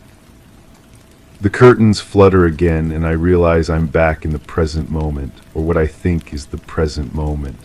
The coffee maker is silent now, but I can still smell the bitter aroma. The papers are gone from the counter, the envelope too. When I look out at the garden, the shovel is no longer by the shed. But the footprints remain, deeper now, more pronounced, as if the weight they carried was heavier the last time someone walked that path. I try to remember leaving the house that day. Surely I must have gone somewhere, to the bank perhaps, or to meet someone, but my memory of the outside world is blank, like a page that's been erased. I remember only the house, the garden, the routine that felt so normal at the time. The lights in the garden were automatic, I think. Motion sensors that turned them on when something moved along the path, but I remember turning them off manually. Why would I do that? Why would I want the garden to remain dark? "Better this way," the voice whispers. "Safer." Safer for whom? There's a photograph on the mantelpiece that I don't remember placing there. Two people standing together, smiling at the camera. One of them is me, younger, happier looking. The other person's face is familiar, but I can't place it. A relative perhaps, or a close friend. Someone important enough to warrant a place of honor in the living room. But when I look at the photograph more closely, something's wrong with it. The colors are too bright, the edges too sharp, like it's been recently printed rather than aged by sunlight and time. And there's something about the way we're standing together that seems forced, unnatural, like we were positioned by someone else rather than choosing our own poses. The signature on the papers comes back to me now, not clearly, but in fragments. The first letter might have been the same as the first letter of the name on the photograph, but that doesn't help because I can't make out either one clearly. I remember cleaning the house that day, or someone cleaning it. The smell of bleach was strong, particularly in the kitchen and bathroom. But why would someone clean so thoroughly? The house wasn't particularly dirty, unless there was something specific that needed to be cleaned, something that had to be completely eliminated. The sound of the vacuum cleaner running upstairs while I sat in the kitchen with my coffee. But I live alone, don't I? Who was operating the vacuum? When I try to remember going upstairs to check, the memory dissolves into fragments. Footsteps on the stairs, a door closing, the sudden silence when the vacuum stopped. "All finished," the voice calls down. The same voice from before, but now I'm beginning to recognize something in the tone. Something familiar and unsettling at the same time. The garden looks different at night. From the window I can see the path clearly in the moonlight, but the roses seem to have multiplied. Or maybe they're not roses at all, but something else entirely. White flowers, certainly, but the shape is wrong. Too uniform, too deliberately placed. I remember walking the path myself, but not by choice, following someone else, their footsteps sure and confident, while mine hesitated. The brick was slippery with moisture, and I had to be careful not to lose my footing. The person ahead of me moved with purpose, as if they'd walked this route many times before. We stopped at the end of the path where it curves around behind the shed. There's something there, but when I try to focus on what it was, my mind rejects the image. Not violence exactly, but change. Something that was one way and then became another way. A transformation that couldn't be undone. "Don't look," the voice says gently. "It's better if you don't look." But I did look, didn't I? That's why the memory is so fragmented, so resistant to reconstruction. Because some part of me saw something I wasn't supposed to see, understood something I wasn't supposed to understand. The envelope appears in my memory again, but now it's in different hands. Not mine, but those longer fingers with the shorter nails, being sealed, addressed, placed carefully in a bag. Important documents going somewhere they needed to go, legal matters being resolved. "This makes it official," the voice explains. "Everything's transferred now, clean and legal." But what was transferred? Property, money, something else entirely. The coffee cup sits empty on the counter, but I don't remember finishing it. There's a second cup beside it, also empty, with traces of lipstick on the rim. Not my shade, something darker, more sophisticated. Someone else was definitely here, sharing coffee and conversation while the morning rain tapped against the windows. I tried to remember the conversation, but only fragments remain. Discussion of practical matters, arrangements that needed to be made, decisions that couldn't be postponed any longer. "It's for the best," the voice says. "You'll see that eventually." But will I, and what exactly will I see? The garden path draws my attention again. Those footprints that seemed so mysterious now make a different kind of sense. Two sets of prints, not one. Mine, hesitant and uncertain, and another set that moves with confidence and purpose.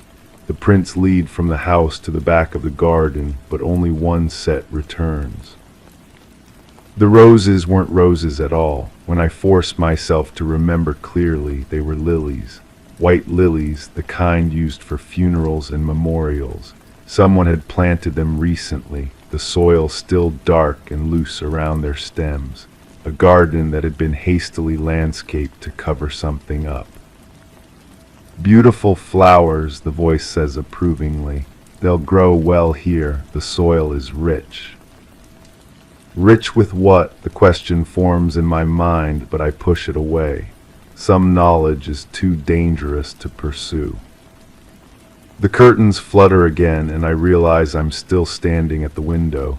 But which window? The perspective keeps shifting, as if I'm seeing the garden from multiple vantage points simultaneously. Kitchen window, bedroom window, perhaps even from outside looking in. The automatic lights in the garden flicker on, triggered by something moving along the path, but there's nothing there that I can see. Just shadows and the gentle swaying of the lily stems in the night breeze. "They come back sometimes," the voice whispers. "Not really, of course, but in your mind they do. That's why it's better not to think about it too much." But I am thinking about it, more and more as the fragments start to connect in ways I don't want them to connect. The papers, the envelope, the cleaned house, the fresh flowers, the single set of returning footprints. The photograph on the mantelpiece draws my attention again. When I look at it now, I can almost make out the face of the person standing beside me.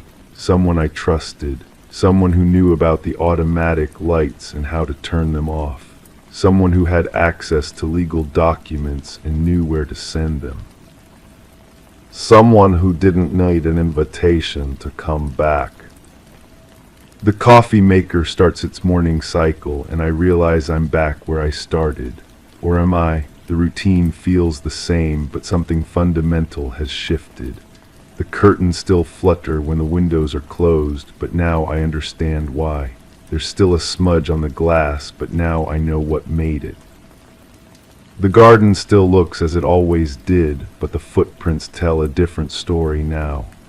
A story I'm finally beginning to remember, piece by fragmented piece. The door remains unlocked, not because there's no danger, but because the danger has already been here, has already done what it came to do, has already arranged everything exactly as it needed to be arranged. And I helped, didn't I? That's the truth I've been avoiding, the memory I've been fragmenting and scattering to keep it from forming a complete picture. I was there, I participated. I signed the papers and walked the path and watched the lilies being planted. But why? What could have convinced me to be part of something so carefully orchestrated, so thoroughly planned? Because you didn't have a choice, the voice says gently.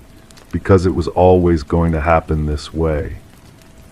The curtains flutter one more time, and in their movement I catch a glimpse of reflection in the window glass. Not my reflection. The other person, the one from the photograph, the one with the longer fingers and shorter nails. Standing right behind me. Smiling. "Good morning," the voice says, ready for coffee. And I realize the routine is starting all over again. The coffee at 7, the papers at 8, the rain at 9. The same pattern, the same careful choreography, the same inevitable conclusion. Because whoever comes back doesn't need an invitation. They're already here. They've always been here. And I'm finally beginning to remember why I never locked the door. Story 7. The low hum of the ceiling fan filled the small living room, rustling the pages of an open book left on the armchair. A faint breeze whispered through the curtains from a window slightly ajar, carrying the fresh, earthy scent of rain-soaked earth. Everything held the comforting lull of routine, except for the door at the end of the hallway, swaying ever so gently as if someone had just passed through. Beyond its threshold, silence stretched out, unnaturally heavy, pulling at the senses like the deep breath before a scream. I know now that she never came back that night. The knowing sits inside me like a stone I've swallowed, smooth and cold, settled somewhere between my chest and stomach. But the certainty came slowly, the way water seeps through cracks in foundation walls. You don't notice until the damage is already done.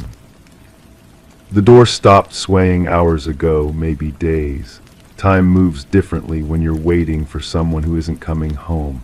I've been sitting in this chair, watching that doorway, trying to remember the exact moment I realized something had shifted. The house feels larger somehow, as if her absence has stretched the walls, made the corners deeper, the shadows longer. She used to hum while folding laundry, such a small thing, but it filled spaces I didn't know were empty. The melody would drift from the bedroom, weaving through the hallway, settling into the living room like a familiar cat finding its favorite spot.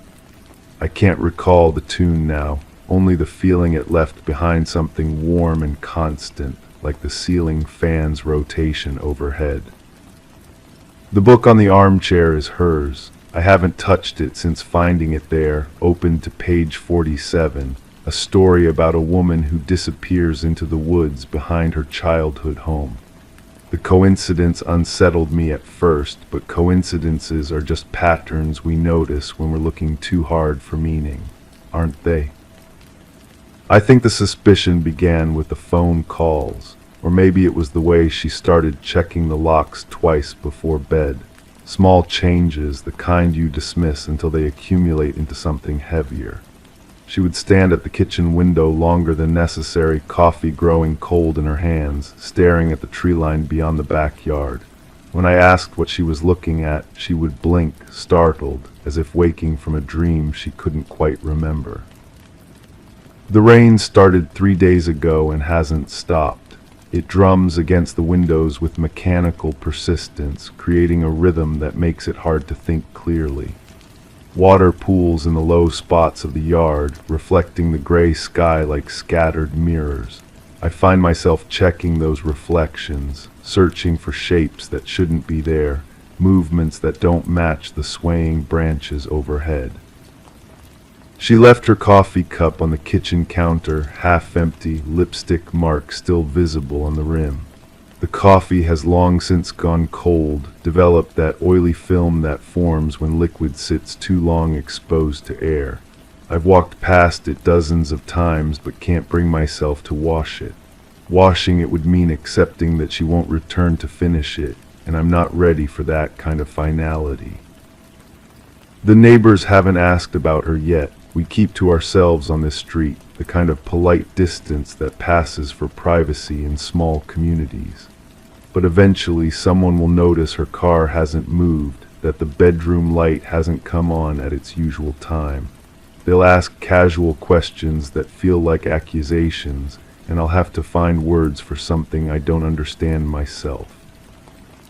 I keep returning to the evening before she left. We ate dinner in comfortable silence, the kind that develops between people who have shared enough words to appreciate quiet. She seemed distracted, pushing food around her plate more than eating it. When I commented on her lack of appetite, she smiled that distant smile I'd been seeing more often lately. "Just thinking," she said, but didn't elaborate. I should have pressed her, should have asked what thoughts were heavy enough to steal her hunger, to make her check the locks twice, to keep her standing at windows staring at nothing I could see. But we were comfortable in our silences, and I mistook her withdrawal for contemplation rather than fear. The house creaks differently without her. Sounds I never noticed before announced themselves: the settling of floorboards, the expansion and contraction of walls, the whisper of air moving through spaces meant for two people. I find myself holding my breath, listening for footsteps that don't come, for the soft rustle of fabric that would mean she's moving through the rooms above. Her toothbrush still sits in the bathroom holder, bristles dried and curved from their last use. I've started brushing my teeth more carefully, trying not to disturb the careful arrangement of her things on the counter. The bottles of lotion and perfume, the small dish where she kept her rings, the hand towel folded just so. Everything waits for her return with patient stillness. But I'm beginning to understand that waiting might be all we do now. The book on the armchair has remained open to the same page. Sometimes I think the breeze from the window should have turned the pages by now, but they stay fixed at 47, as if weighted by significance I can't grasp. The story tells of a woman who walks into the woods one morning and simply vanishes, leaving behind only questions and the echo of her footsteps on the forest floor. I wonder if she chose that page deliberately, if leaving the book open was meant as some kind of message. But that way lies madness, seeing intention in every coincidence, meaning in every abandoned object. Still, the thought circles back, persistent as the rain against the windows.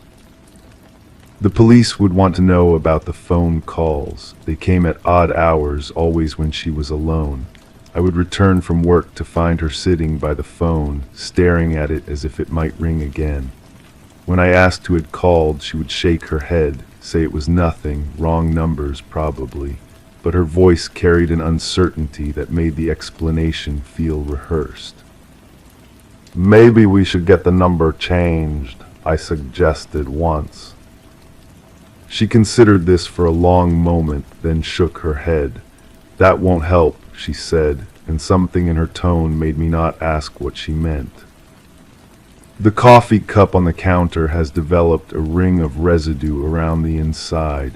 I catch myself checking it throughout the day, as if the level might have changed, as if she might have returned while I wasn't looking to take another sip. The lipstick mark has faded but not disappeared, a ghost of her presence that refuses to let go.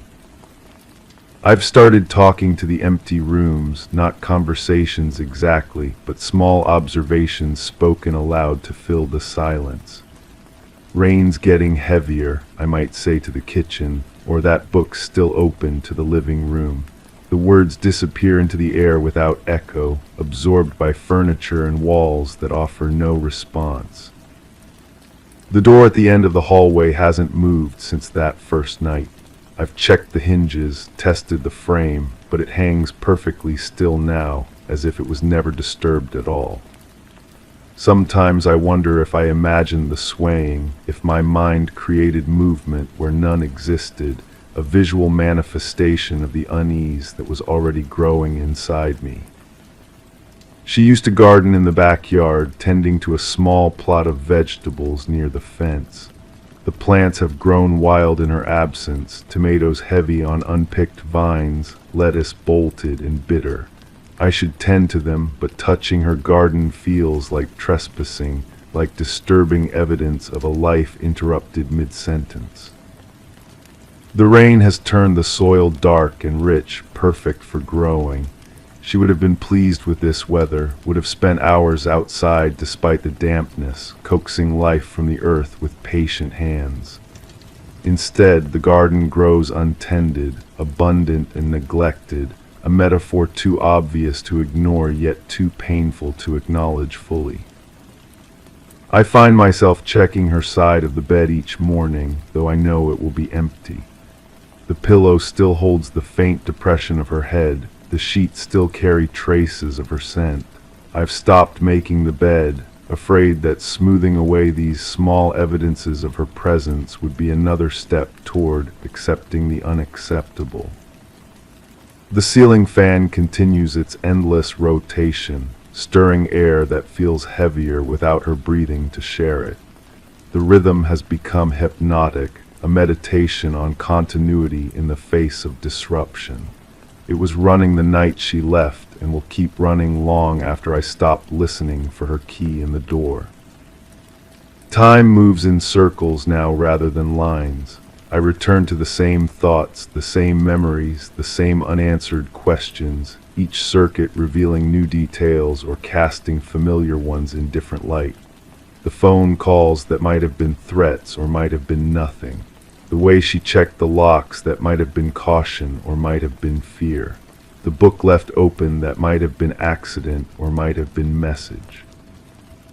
The rain continues, steady and relentless, washing the world clean while leaving the important stains untouched.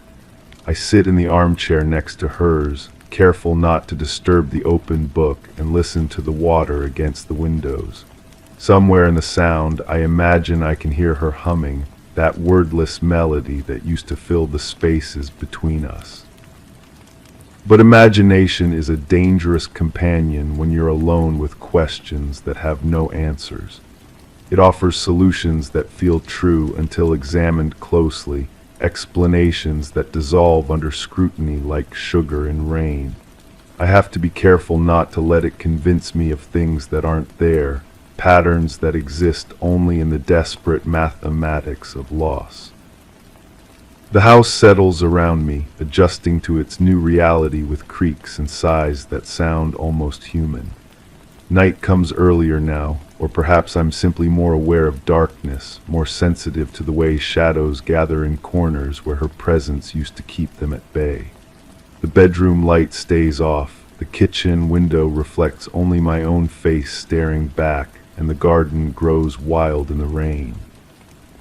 I know she's not coming back. The knowledge sits inside me like that swallowed stone, smooth and cold and certain.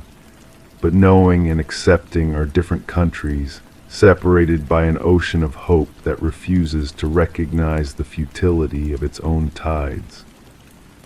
The low hum of the ceiling fan fills the small living room, rustling the pages of an open book left on the armchair. A faint breeze whispers through the curtains from a window slightly ajar, carrying the fresh, earthy scent of rain-soaked earth.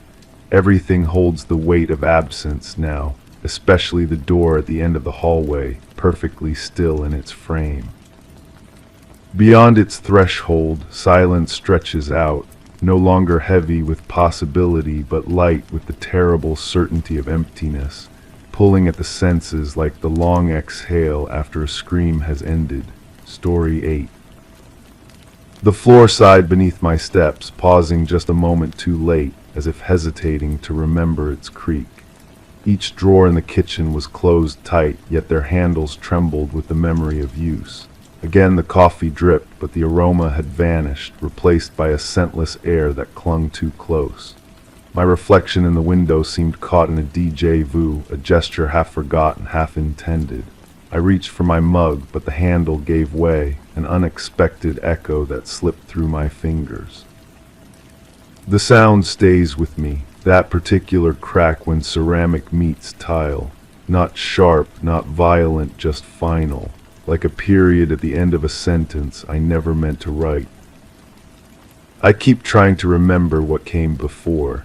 The morning feels wrong, assembled from pieces that don't quite match. The coffee was already brewing when I walked in, wasn't it? Or did I start it myself? My hands know the motions, but my mind refuses to claim them. There's a photograph on the counter, face down. I know it's there without looking, the way you know a bruise is forming before the color shows. When did I turn it over? The frame leaves a perfect rectangle in the dust, like evidence of something removed. The kitchen window faces east, but the light comes from the wrong direction. Shadows fall upward instead of down, and I catch myself checking the clock that isn't there anymore. Time moves differently now, in circles rather than lines. I measure it in coffee drips, in the rhythm of my own breathing, in the spaces between thoughts I'm afraid to think. Someone was here, the certainty hits me sideways, the way truth sometimes does. Not recently, the feeling is older than that, settled into the walls like smoke. They sat at this table. They used these cups. They spoke words that still echo in frequencies I can't quite hear. You're remembering wrong, a voice says, but I can't tell if it's mine or someone else's. The words taste familiar, like medicine I've swallowed before. I find myself standing in the hallway, though I don't remember walking there. The carpet shows impressions where furniture used to be. Heavy pieces, moved recently enough that the indentations haven't had time to disappear. But I live alone. I've always lived alone. Haven't I? The bathroom mirror reflects someone who looks like me but carries themselves differently. Shoulders held too high, eyes that dart to corners without meaning to. I reach up to touch my face, and the reflection responds a fraction too late, like it's translating my movements from another language. There's a prescription bottle on the sink. The label is turned toward the wall, and I realize I've been avoiding reading it for reasons I can't name. My fingers hover over it, then pull back. Some knowledge changes you just by existing in your head. The phone rings, but when I answer, there's only the sound of breathing that matches my own. I hang up and immediately wonder if I was calling myself. The number on the caller ID looks familiar, but numbers are just shapes now, meaningless as everything else. In the living room, the couch cushions hold the impression of two people, though I only remember sitting alone. The remote control rests on the arm where someone else's hand would naturally reach for it. The television is off, but the screen holds the ghost of an image, two figures standing close together, smiling at something beyond the frame. I check the photo albums, but half the pictures are missing. Clean rectangles mark where they used to be, and the plastic sheets stick to my fingers like they're trying to tell me something. The remaining photos show me in places I don't remember visiting, wearing clothes I don't recognize, standing next to empty spaces where someone else should be. The basement door is locked, but I don't remember locking it. The key hangs on a hook that's too high for me to reach comfortably, as if someone taller put it there. When I finally manage to get it down, the metal is warm like it's been held recently. Downstairs, boxes line the walls in perfect rows. Each one is labeled in handwriting that looks like mine, but isn't quite right. The letters too careful, too deliberate. Inside the first box, I find clothes that are too big for me. A jacket that smells like cologne I've never worn. Shoes that would fit someone with longer feet. They were never yours to begin with, the voice says again, and this time I'm certain it's not mine. I climb back upstairs, but the house has changed while I was gone. The furniture sits at slightly different angles. The photographs I turned face down are upright again, but the images have shifted. I'm still in them, but I'm looking in different directions now, reaching for things that aren't there. The kitchen drawer that held the spare keys is empty except for a single envelope with my name written in that same too careful handwriting. Inside, a note that says only, "You know what you did." But I don't, that's the problem. The knowing sits just beyond my reach, like a word on the tip of my tongue that refuses to form. I know it's important. I know it changes everything. I know I've spent considerable effort trying to forget it. The coffee maker gurgles to life again, though I never reset it. The same scentless brew, the same mechanical rhythm. I watch the dark liquid fill the pot and remember another morning, or maybe many mornings, when someone else stood beside me in the same spot. Their presence was warm and familiar, like a favorite song played too many times. Where did they go? The question forms before I can stop it, and suddenly the air in the kitchen feels thin. I grip the counter and try to breathe normally, but normal is a concept that no longer applies. The floor beneath my feet feels less solid, as if it might give way and drop me into whatever truth I've been avoiding. In the bedroom, the closet holds clothes for 2 people, but only one set shows signs of recent wear. The other hangs in perfect rows, untouched but somehow expectant, like costumes waiting for an actor who will never return to the stage. I find a journal in the nightstand drawer filled with entries in my handwriting, but the voice in these pages sounds different, happier, more complete. The entries speak of shared meals, conversations that lasted past midnight, plans for a future that apparently never arrived. The last entry is different. The handwriting changes mid-sentence, becoming erratic, desperate. I can't remember, it says. Every day I wake up and pieces are missing. They're taking them from me one by one until there's nothing left but the shape of what used to be. I don't remember writing those words, but my hand cramps as if it's been gripping a pen too tightly. The house settles around me with sounds I've learned to interpret as normal, but normal is just another word for unexamined, and I'm beginning to understand that examination is exactly what I've been avoiding. The truth lives in the spaces between what I remember and what I've forgotten, in the gap between who I am and who I used to be. The photograph on the counter calls to me again. This time I approach it slowly, like you might approach a sleeping animal that could wake at any moment. My fingers shake as I turn it over. 2 people smile back at me from a kitchen that looks exactly like this one. I recognize myself, but I'm different, younger maybe, or just less careful, less afraid. The person beside me has been carefully cut out of the frame, leaving only an arm around my shoulders and a shadow where their face should be. I hold the photograph up to the light, trying to see through the missing piece to whatever truth lies beneath. But some absences are more present than presence itself. The coffee maker clicks off, and in the sudden silence I hear something else. Footsteps upstairs, moving across the floor with the same hesitant rhythm as my own. But I'm down here in the kitchen, holding a photograph of a life I can't quite remember living. I climb the stairs slowly, pausing at each step to listen. The sounds continue: a drawer opening, papers rustling, the soft thud of something being set down carefully. In the bedroom, everything looks exactly as I left it, but the air holds the warmth of recent occupation. On the dresser, a single coffee mug sits next to the one I've been using. It's still warm. I reach for it with trembling fingers, and as I lift it to examine the bottom, I see something that makes my breath catch.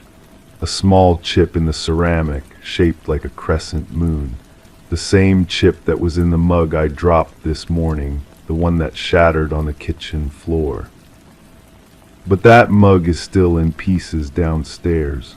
I saw them scattered across the tile, sharp and irreparable. The floor sighs beneath my steps as I hurry back to the kitchen, pausing just a moment too late, as if hesitating to remember its creak. The broken pieces are gone, the tile is clean, the coffee drips steadily into a pot that should be empty but isn't. And there on the counter where I left it sits my mug, whole and perfect without a single crack. Story 9. The hand mirror tilted, catching a glimpse of yesterday's reflection, not mine. I retraced my steps to the sink, water running slower than memory, revealing no face beneath the ripple. A single step echoed twice, contradicting the silence I'd become accustomed to. The air was heavier, shared, filled with whispers of unspoken rituals. I reached for the toothbrush, still wet though I hadn't brushed. And there in the pooling fog on the mirror, a question mark formed where none belonged. The bathroom felt smaller than it had been, or maybe I felt larger. The tiles beneath my feet were cold, but they shouldn't have been. The heating had been running all night. I remembered checking the thermostat, or did I remember dreaming about checking it? I set the mirror down on the counter, face down. The back was scratched, tiny lines forming patterns I'd never noticed before. Or maybe they were new. Everything seemed new and ancient at once, like walking through a house you'd lived in for years only to discover rooms you'd forgotten existed. The case file lay open on my kitchen table where I'd left it, where I thought I'd left it. The pages were scattered now, photographs bleeding into witness statements, timelines tangled with my own handwritten notes. My handwriting looked different in the morning light, sharper, more urgent. She had been missing for 3 weeks before anyone noticed. That's what the report said. 3 weeks of empty apartments and unanswered phones, of mail piling up and plants dying on windowsills. How does someone disappear so completely that their absence becomes invisible? I remembered the first time I'd seen her photograph. Studio portrait, professional lighting, the kind of smile that photographers coax from their subjects, but her eyes held something else. A distance, like she was already somewhere else even then. The coffee maker gurgled to life, though I hadn't turned it on. The sound echoed strangely in the kitchen, bouncing off walls that seemed too close together. I poured a cup and watched the steam rise, forming shapes that reminded me of the fog on the mirror upstairs. The detective who'd worked the case before me had left notes in the margins. His handwriting was careful, measured. Check alibi again, he'd written next to one statement, something off about timing. But when I'd followed up, the witness had moved, no forwarding address, no trace. I sat at the table and spread the photographs out like tarot cards. Her apartment, taken the day after the landlord had finally called the police. Everything in perfect order. Bed made, dishes clean. Mail sorted into neat piles. It looked like a stage set, waiting for the actors to return. The neighbor across the hall had heard music. Classical, she'd said, something with violins, but the missing woman didn't own a stereo, no radio, no music system of any kind. The silence in her apartment was complete, absolute, like sound had been surgically removed. I found myself touching my face, checking for stubble, for proof that time was moving forward. The mirror upstairs had shown me someone else's reflection, but whose? The bathroom felt like a place I'd never been, familiar and foreign at once. The phone rang. I let it go to voicemail, but when I played the message back, there was only breathing. Soft, rhythmic, like someone sleeping or pretending to sleep. Her employer had described her as reliable, always on time, never sick, never absent without notice. She'd worked in accounts receivable for an insurance company, processing claims, calculating payments, numbers and forms, and the endless bureaucracy of other people's misfortunes. But her coworkers barely knew her name. She ate lunch alone, left promptly at 5, never joined them for drinks or birthday celebrations. She existed in their peripheral vision, present but not quite there, like a ghost who hadn't realized she was dead. I walked back upstairs, drawn by something I couldn't name. The bathroom door was closed. I was certain I had left it open. The handle was warm under my palm, as if someone had just touched it. Inside, the mirror was clear now. No fog, no question marks, just my own face staring back, but wrong somehow. The proportions were off. My eyes too wide, my mouth too narrow, like looking at a photograph that had been stretched or compressed. The toothbrush was dry now. I picked it up and examined it under the light. The bristles were worn in a pattern I didn't recognize, too even, too systematic, like someone had been brushing with mechanical precision, counting strokes. Her medical records showed regular checkups, dental cleanings, eye exams. She took care of herself with the same methodical attention she brought to everything else, but there were gaps, months where she'd canceled appointments, rescheduled, then canceled again. The pattern started about a year before she disappeared. I tried to imagine her daily routine. The same breakfast, the same route to work, the same lunch at the same time. But somewhere in that clockwork existence, something had gone wrong. A gear had slipped, a spring had broken, and the whole mechanism had ground to a halt. The detective's notes mentioned a storage unit. Paid up for 6 months in advance, the payment made the day before she vanished. But when they'd opened it, the unit was empty. Not just empty, pristine, like it had never been used at all. I found myself back in the kitchen, though I didn't remember walking downstairs. The coffee in my cup was cold. How long had I been standing there? The clock on the wall showed a time that felt wrong, too early or too late. The photographs seemed to have rearranged themselves. Her face looked different now, younger somehow, or maybe older. The lighting cast shadows I hadn't noticed before, creating hollows where there should have been curves, depth where there should have been surface. A witness had seen her at a bus station, or maybe it was a train station. The report was unclear, the handwriting smudged. She'd been carrying a suitcase, walking with purpose, but the security cameras showed nothing. Hours of footage, empty platforms, no trace of her passage. I closed my eyes and tried to picture her, not the photograph, but the real person. The way she might have moved through the world, careful and quiet, leaving barely a ripple in her wake, but the image wouldn't hold. She kept shifting, changing, becoming someone else. The bathroom upstairs called to me again. I climbed the stairs slowly, counting each step. 13. There had always been 13 steps, but they felt different now. Narrower, steeper, like walking up into someone else's house. The mirror showed my reflection clearly now, but it was wrong in a new way. I was wearing clothes I didn't remember putting on. A shirt I'd thrown away months ago. colors that didn't exist in my wardrobe. Her apartment building had been demolished 6 months after she disappeared.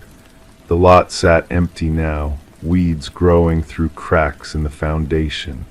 But sometimes, late at night, neighbors reported seeing lights in the windows of a building that was no longer there. I touched the mirror's surface. It was warm like skin. The glass gave slightly under pressure, rippling like water. My reflection rippled too, distorting, becoming someone else entirely. The case file downstairs was changing. I was sure of it. New pages appearing, old ones vanishing. Witness statements that contradicted themselves from one reading to the next. A story that refused to hold still long enough to be understood. I thought about the storage unit, empty but paid for, a space held in reserve for something that never came, or maybe something that had been there all along, invisible, waiting. The toothbrush was wet again. I was certain I hadn't used it, but there it was, bristles damp, tasting of mint and something else, something metallic, like blood but not quite. Her bank account showed regular deposits, automatic withdrawals, the machinery of modern life continuing long after she'd stepped off the carousel. Bills paid, rent deposited as if she was still there, still living her careful, measured existence. But the amounts were wrong, too precise. No one's expenses are that regular, that predictable. It was like someone had created a mathematical model of a life and set it running, hoping no one would notice the difference. I found myself writing notes in the margins of the case file, but the handwriting wasn't mine, too careful, too measured, like the previous detective's notes, but different somehow, newer, fresher, as if they were being written in real time. The mirror upstairs showed me a room I'd never seen before. Same bathroom, same fixtures, but the walls were a different color. The towels hung in the wrong places. Even the light fell differently, casting shadows that belonged to another house entirely. She had no family, no emergency contacts. Her employment file listed a friend's name and number, but when investigators called, the number had been disconnected for years. The friend had moved away, left no forwarding address, vanished as completely as if she'd never existed. I tried calling the number myself. It rang once, twice, then connected to a voicemail message in a voice I almost recognized. But the words were wrong, backwards, like a recording played in reverse. I hung up before it finished. The coffee maker turned itself on again. I watched it brew a fresh pot, the familiar sounds echoing strangely in the kitchen. When it finished, I poured a cup and tasted it. It was exactly how I liked it, but I hadn't added cream or sugar. Someone else had prepared it, someone who knew my preferences better than I did. Her disappearance left no wake, no ripples in the fabric of daily life. The insurance company hired a replacement within a week. Her apartment was cleaned out, her belongings donated to charity. She was erased as efficiently as she had lived, leaving behind only questions and empty spaces. But the questions were multiplying. Each answer led to 3 new mysteries. Each fact contradicted itself. The case was becoming a maze with no center, a puzzle with pieces that changed shape when I wasn't looking. I climbed the stairs again, 14 steps this time, or maybe 12. The numbers seemed to shift depending on how carefully I counted. The bathroom door was open now, inviting me in. The mirror showed my reflection clearly, but I was brushing my teeth. I watched myself perform the ritual, methodical and precise, counting strokes, but I wasn't holding a toothbrush. My hands were empty, moving through the motions of an action I wasn't performing. The case file had grown thicker, new photographs, new statements, new evidence that shouldn't exist. a witness who had seen her at a coffee shop, reading a book that hadn't been published yet, a store clerk who remembered selling her flowers for a funeral that hadn't happened. I realized I was looking for someone who might never have existed. The photographs could have been staged, the apartment a carefully constructed fiction. Maybe she was just a story someone had told, a ghost conjured from paperwork and bureaucratic routine. But then I found the diary, hidden in the case file between pages that hadn't been there before. Her handwriting, small and precise, documenting days that didn't match the timeline, events that contradicted the witness statements, a life that ran parallel to the official record, invisible and undeniable. The entry stopped 3 days before she officially disappeared, but the last entry was dated tomorrow, written in past tense, describing events that hadn't happened yet, or maybe had happened in some other version of the story. I looked up from the diary to find myself in the bathroom again. The mirror showed me reading, but the book in my reflection was different, older. The pages yellow with age, the text written in a language I couldn't identify but somehow understood. The toothbrush lay on the counter, bristles still wet. I picked it up and examined it under the light. There were 2 of them now.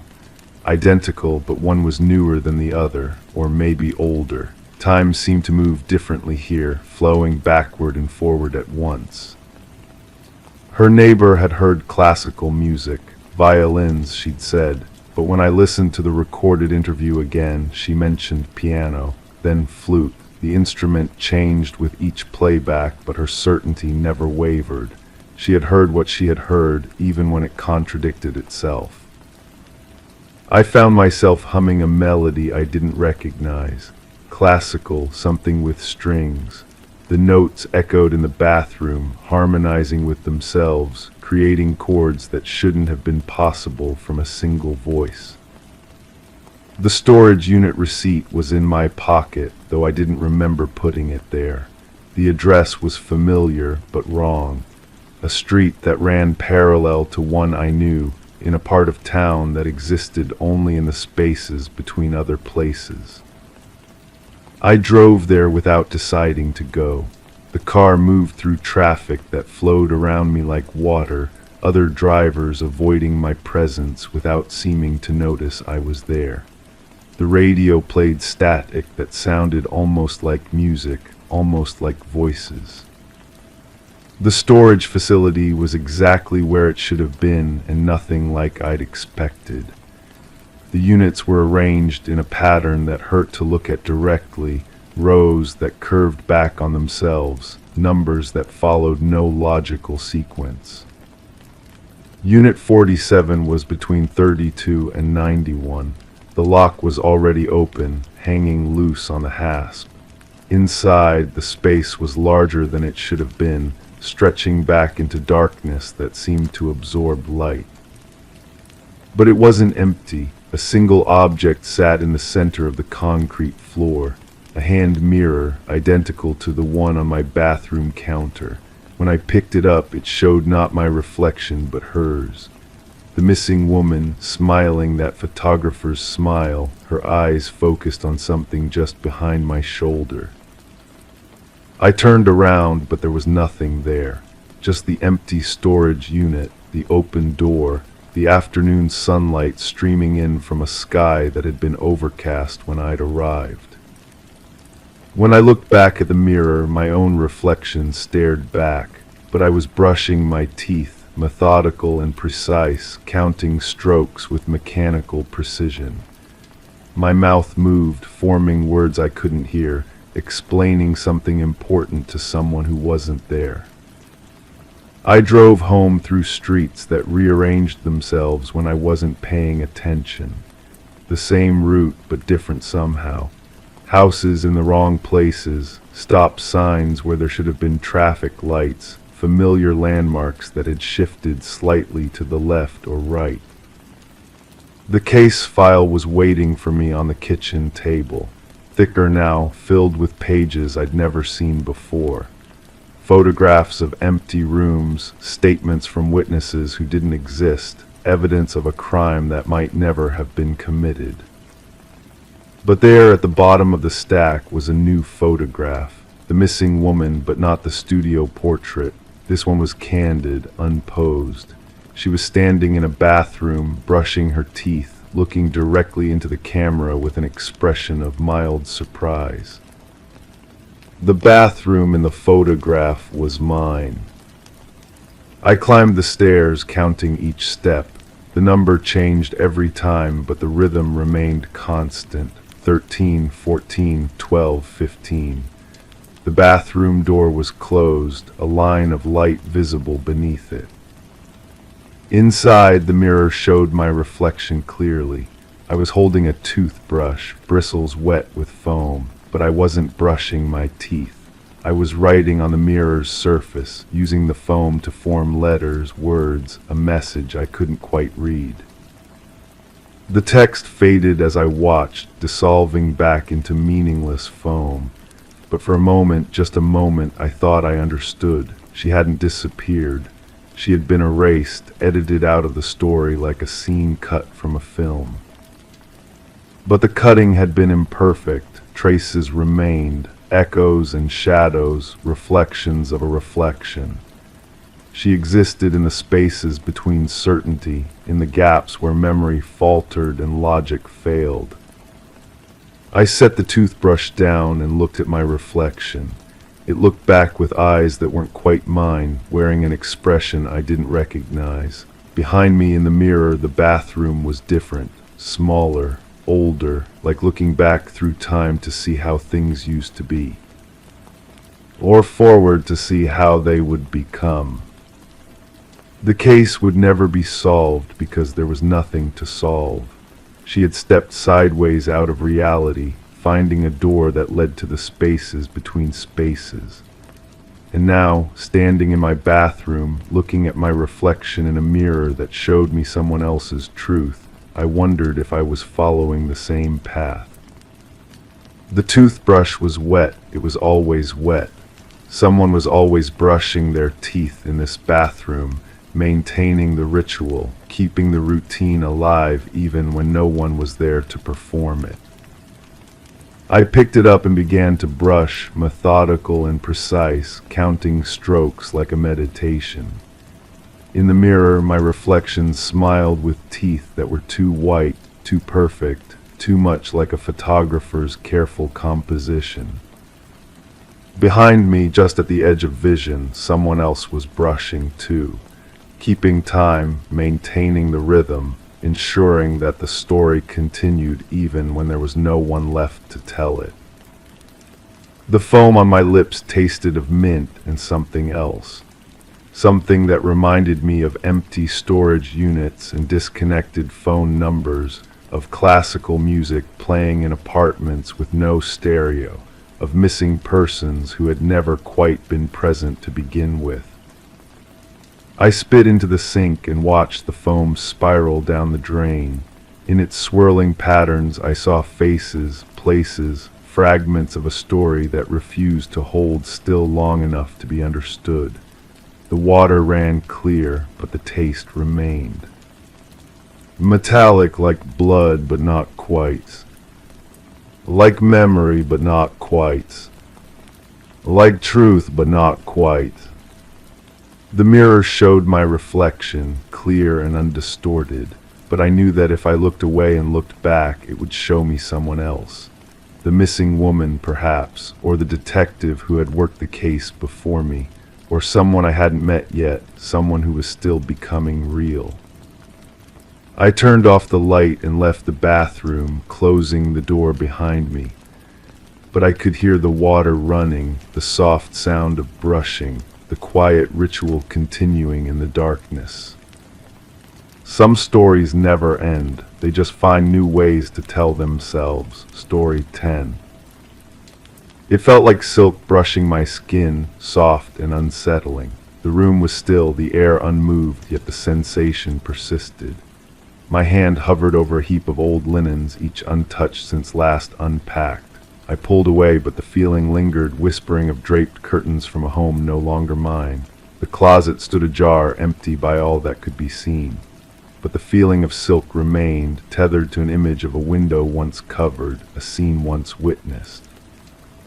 I stepped back, yet the smoothness seemed to follow, clinging like a secret I was meant to recall. And I hadn't felt that touch since the curtains were removed. I know what happened that night. I've told the story so many times it feels rehearsed, each detail polished smooth like river stones. My neighbor disappeared while I was helping her pack. Simple as that. She'd been planning to move for months, boxes stacked in every room, her life reduced to cardboard containers and packing tape. I was there because she'd asked for help with the heavy items, the furniture that required two people to maneuver down narrow hallways. The silk curtains in her bedroom window were the last things we took down. She'd been particular about them, folding each panel with care, running her fingers along the fabric as if memorizing its texture.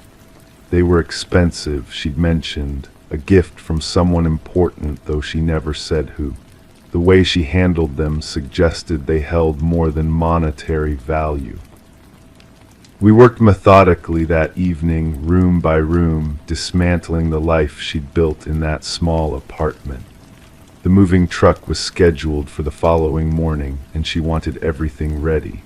I remember the sound of tape being pulled from rolls, the rustle of newspaper as we wrapped delicate items, the hollow echo of our voices in increasingly empty rooms. She seemed nervous, checking the windows repeatedly, adjusting the blinds even after the curtains were packed away. When I asked if she was all right, she smiled that tight smile people wear when they're holding something back. Just excited about the fresh start, she said.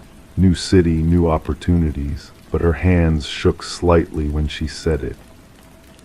The last thing I remember clearly is helping her carry boxes to the hallway, stacking them by the door for the movers. She thanked me, hugged me goodbye, and I left her there surrounded by the remnants of her old life, ready to begin again somewhere else. That was the last time anyone saw her. The police found my fingerprints throughout the apartment, of course.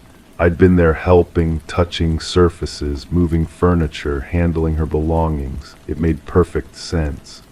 They interviewed me multiple times, each session feeling more like an interrogation than a conversation. But I had nothing to hide. I'd simply been a good neighbor, lending a hand to someone starting over. The moving truck arrived the next morning to an empty building. The landlord found the apartment exactly as we'd left it, boxes stacked and ready, but no sign of her. Her car was gone from the parking lot. Her purse, phone, and identification were missing. Everything pointed to someone who'd simply vanished by choice, perhaps having second thoughts about her destination, deciding to disappear entirely instead of just relocating. But then the questions started creeping in, small inconsistencies that felt like splinters under my skin. The detective mentioned that her car had been found at the bus station, keys left on the driver's seat, but no record of her purchasing a ticket. Security cameras showed her arriving there alone, but the footage was grainy, the timestamp blurred. It could have been anyone with similar height and build. I began to wonder about those curtains, the way she'd touched them with such reverence. When I closed my eyes, I could still feel that silk texture, but now it seemed different somehow.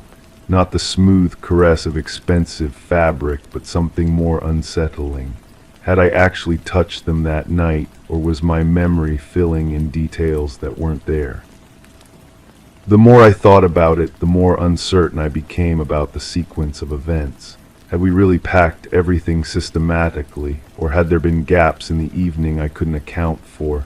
I remembered helping with boxes, certainly, but the specific conversations we'd had began to blur together. Had she really seemed nervous about the move, or was I projecting that onto her in retrospect? I found myself returning to that building, standing outside her former apartment, trying to reconstruct the evening. The new tenant had already moved in, different curtains hanging in the bedroom window, but sometimes when the light hit them just right, I could swear I saw silk instead of cotton, elegant draping instead of simple panels. The detective called again, asking about a storage unit rented under my name. I had no memory of renting any storage unit, but there was paperwork with my signature, a key found in my kitchen drawer that I didn't remember putting there. When they opened it, they found furniture that looked familiar, items I thought I'd helped load onto a moving truck that never came. That's when the silk sensation returned, stronger now, almost suffocating. Not the gentle brush of curtain fabric, but something wrapped tight, constraining.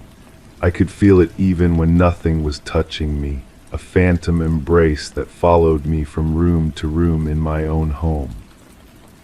The boxes in my basement, I realized, weren't all mine. Some contained items I didn't recognize, personal belongings that seemed to watch me from their cardboard confines. Photo albums filled with faces I should have known but couldn't quite place. Clothes that carried a faint perfume, familiar yet distant. Kitchen items that felt foreign in my hands despite bearing my fingerprints. My own memories began to feel unreliable, like photographs left too long in sunlight, the edges faded and indistinct. Had I really been helping her pack, or had she been helping me unpack? Were those her belongings scattered throughout my home, or mine scattered throughout hers? The apartment I remembered as hers looked remarkably similar to my own, the same layout, the same view from the bedroom window. The silk curtains hung in my closet now, though I couldn't remember bringing them home. When I touched them, that familiar sensation flooded back, but with it came flashes of images I couldn't quite grasp. A figure by the window, backlit and indistinct, hands folding fabric with practiced care. A voice saying goodbye, though I couldn't tell if it was hers or mine. The detective's questions took on new meaning during our latest conversation. When she asked about my neighbor's plans to move, I heard something different in her tone. Not curiosity about a missing person, but concern for someone who might not have existed at all. The apartment records showed only one tenant, one name on the lease, one person living in that space overlooking the courtyard. But I remember her so clearly, the way she smiled when she was nervous, the careful way she handled those expensive curtains. I can still hear her voice thanking me for my help, feel the brief hug goodbye. These memories feel solid, real, more substantial than the growing uncertainty surrounding everything else. The silk brushes against my skin even now as I sit in this room full of boxes I don't remember packing.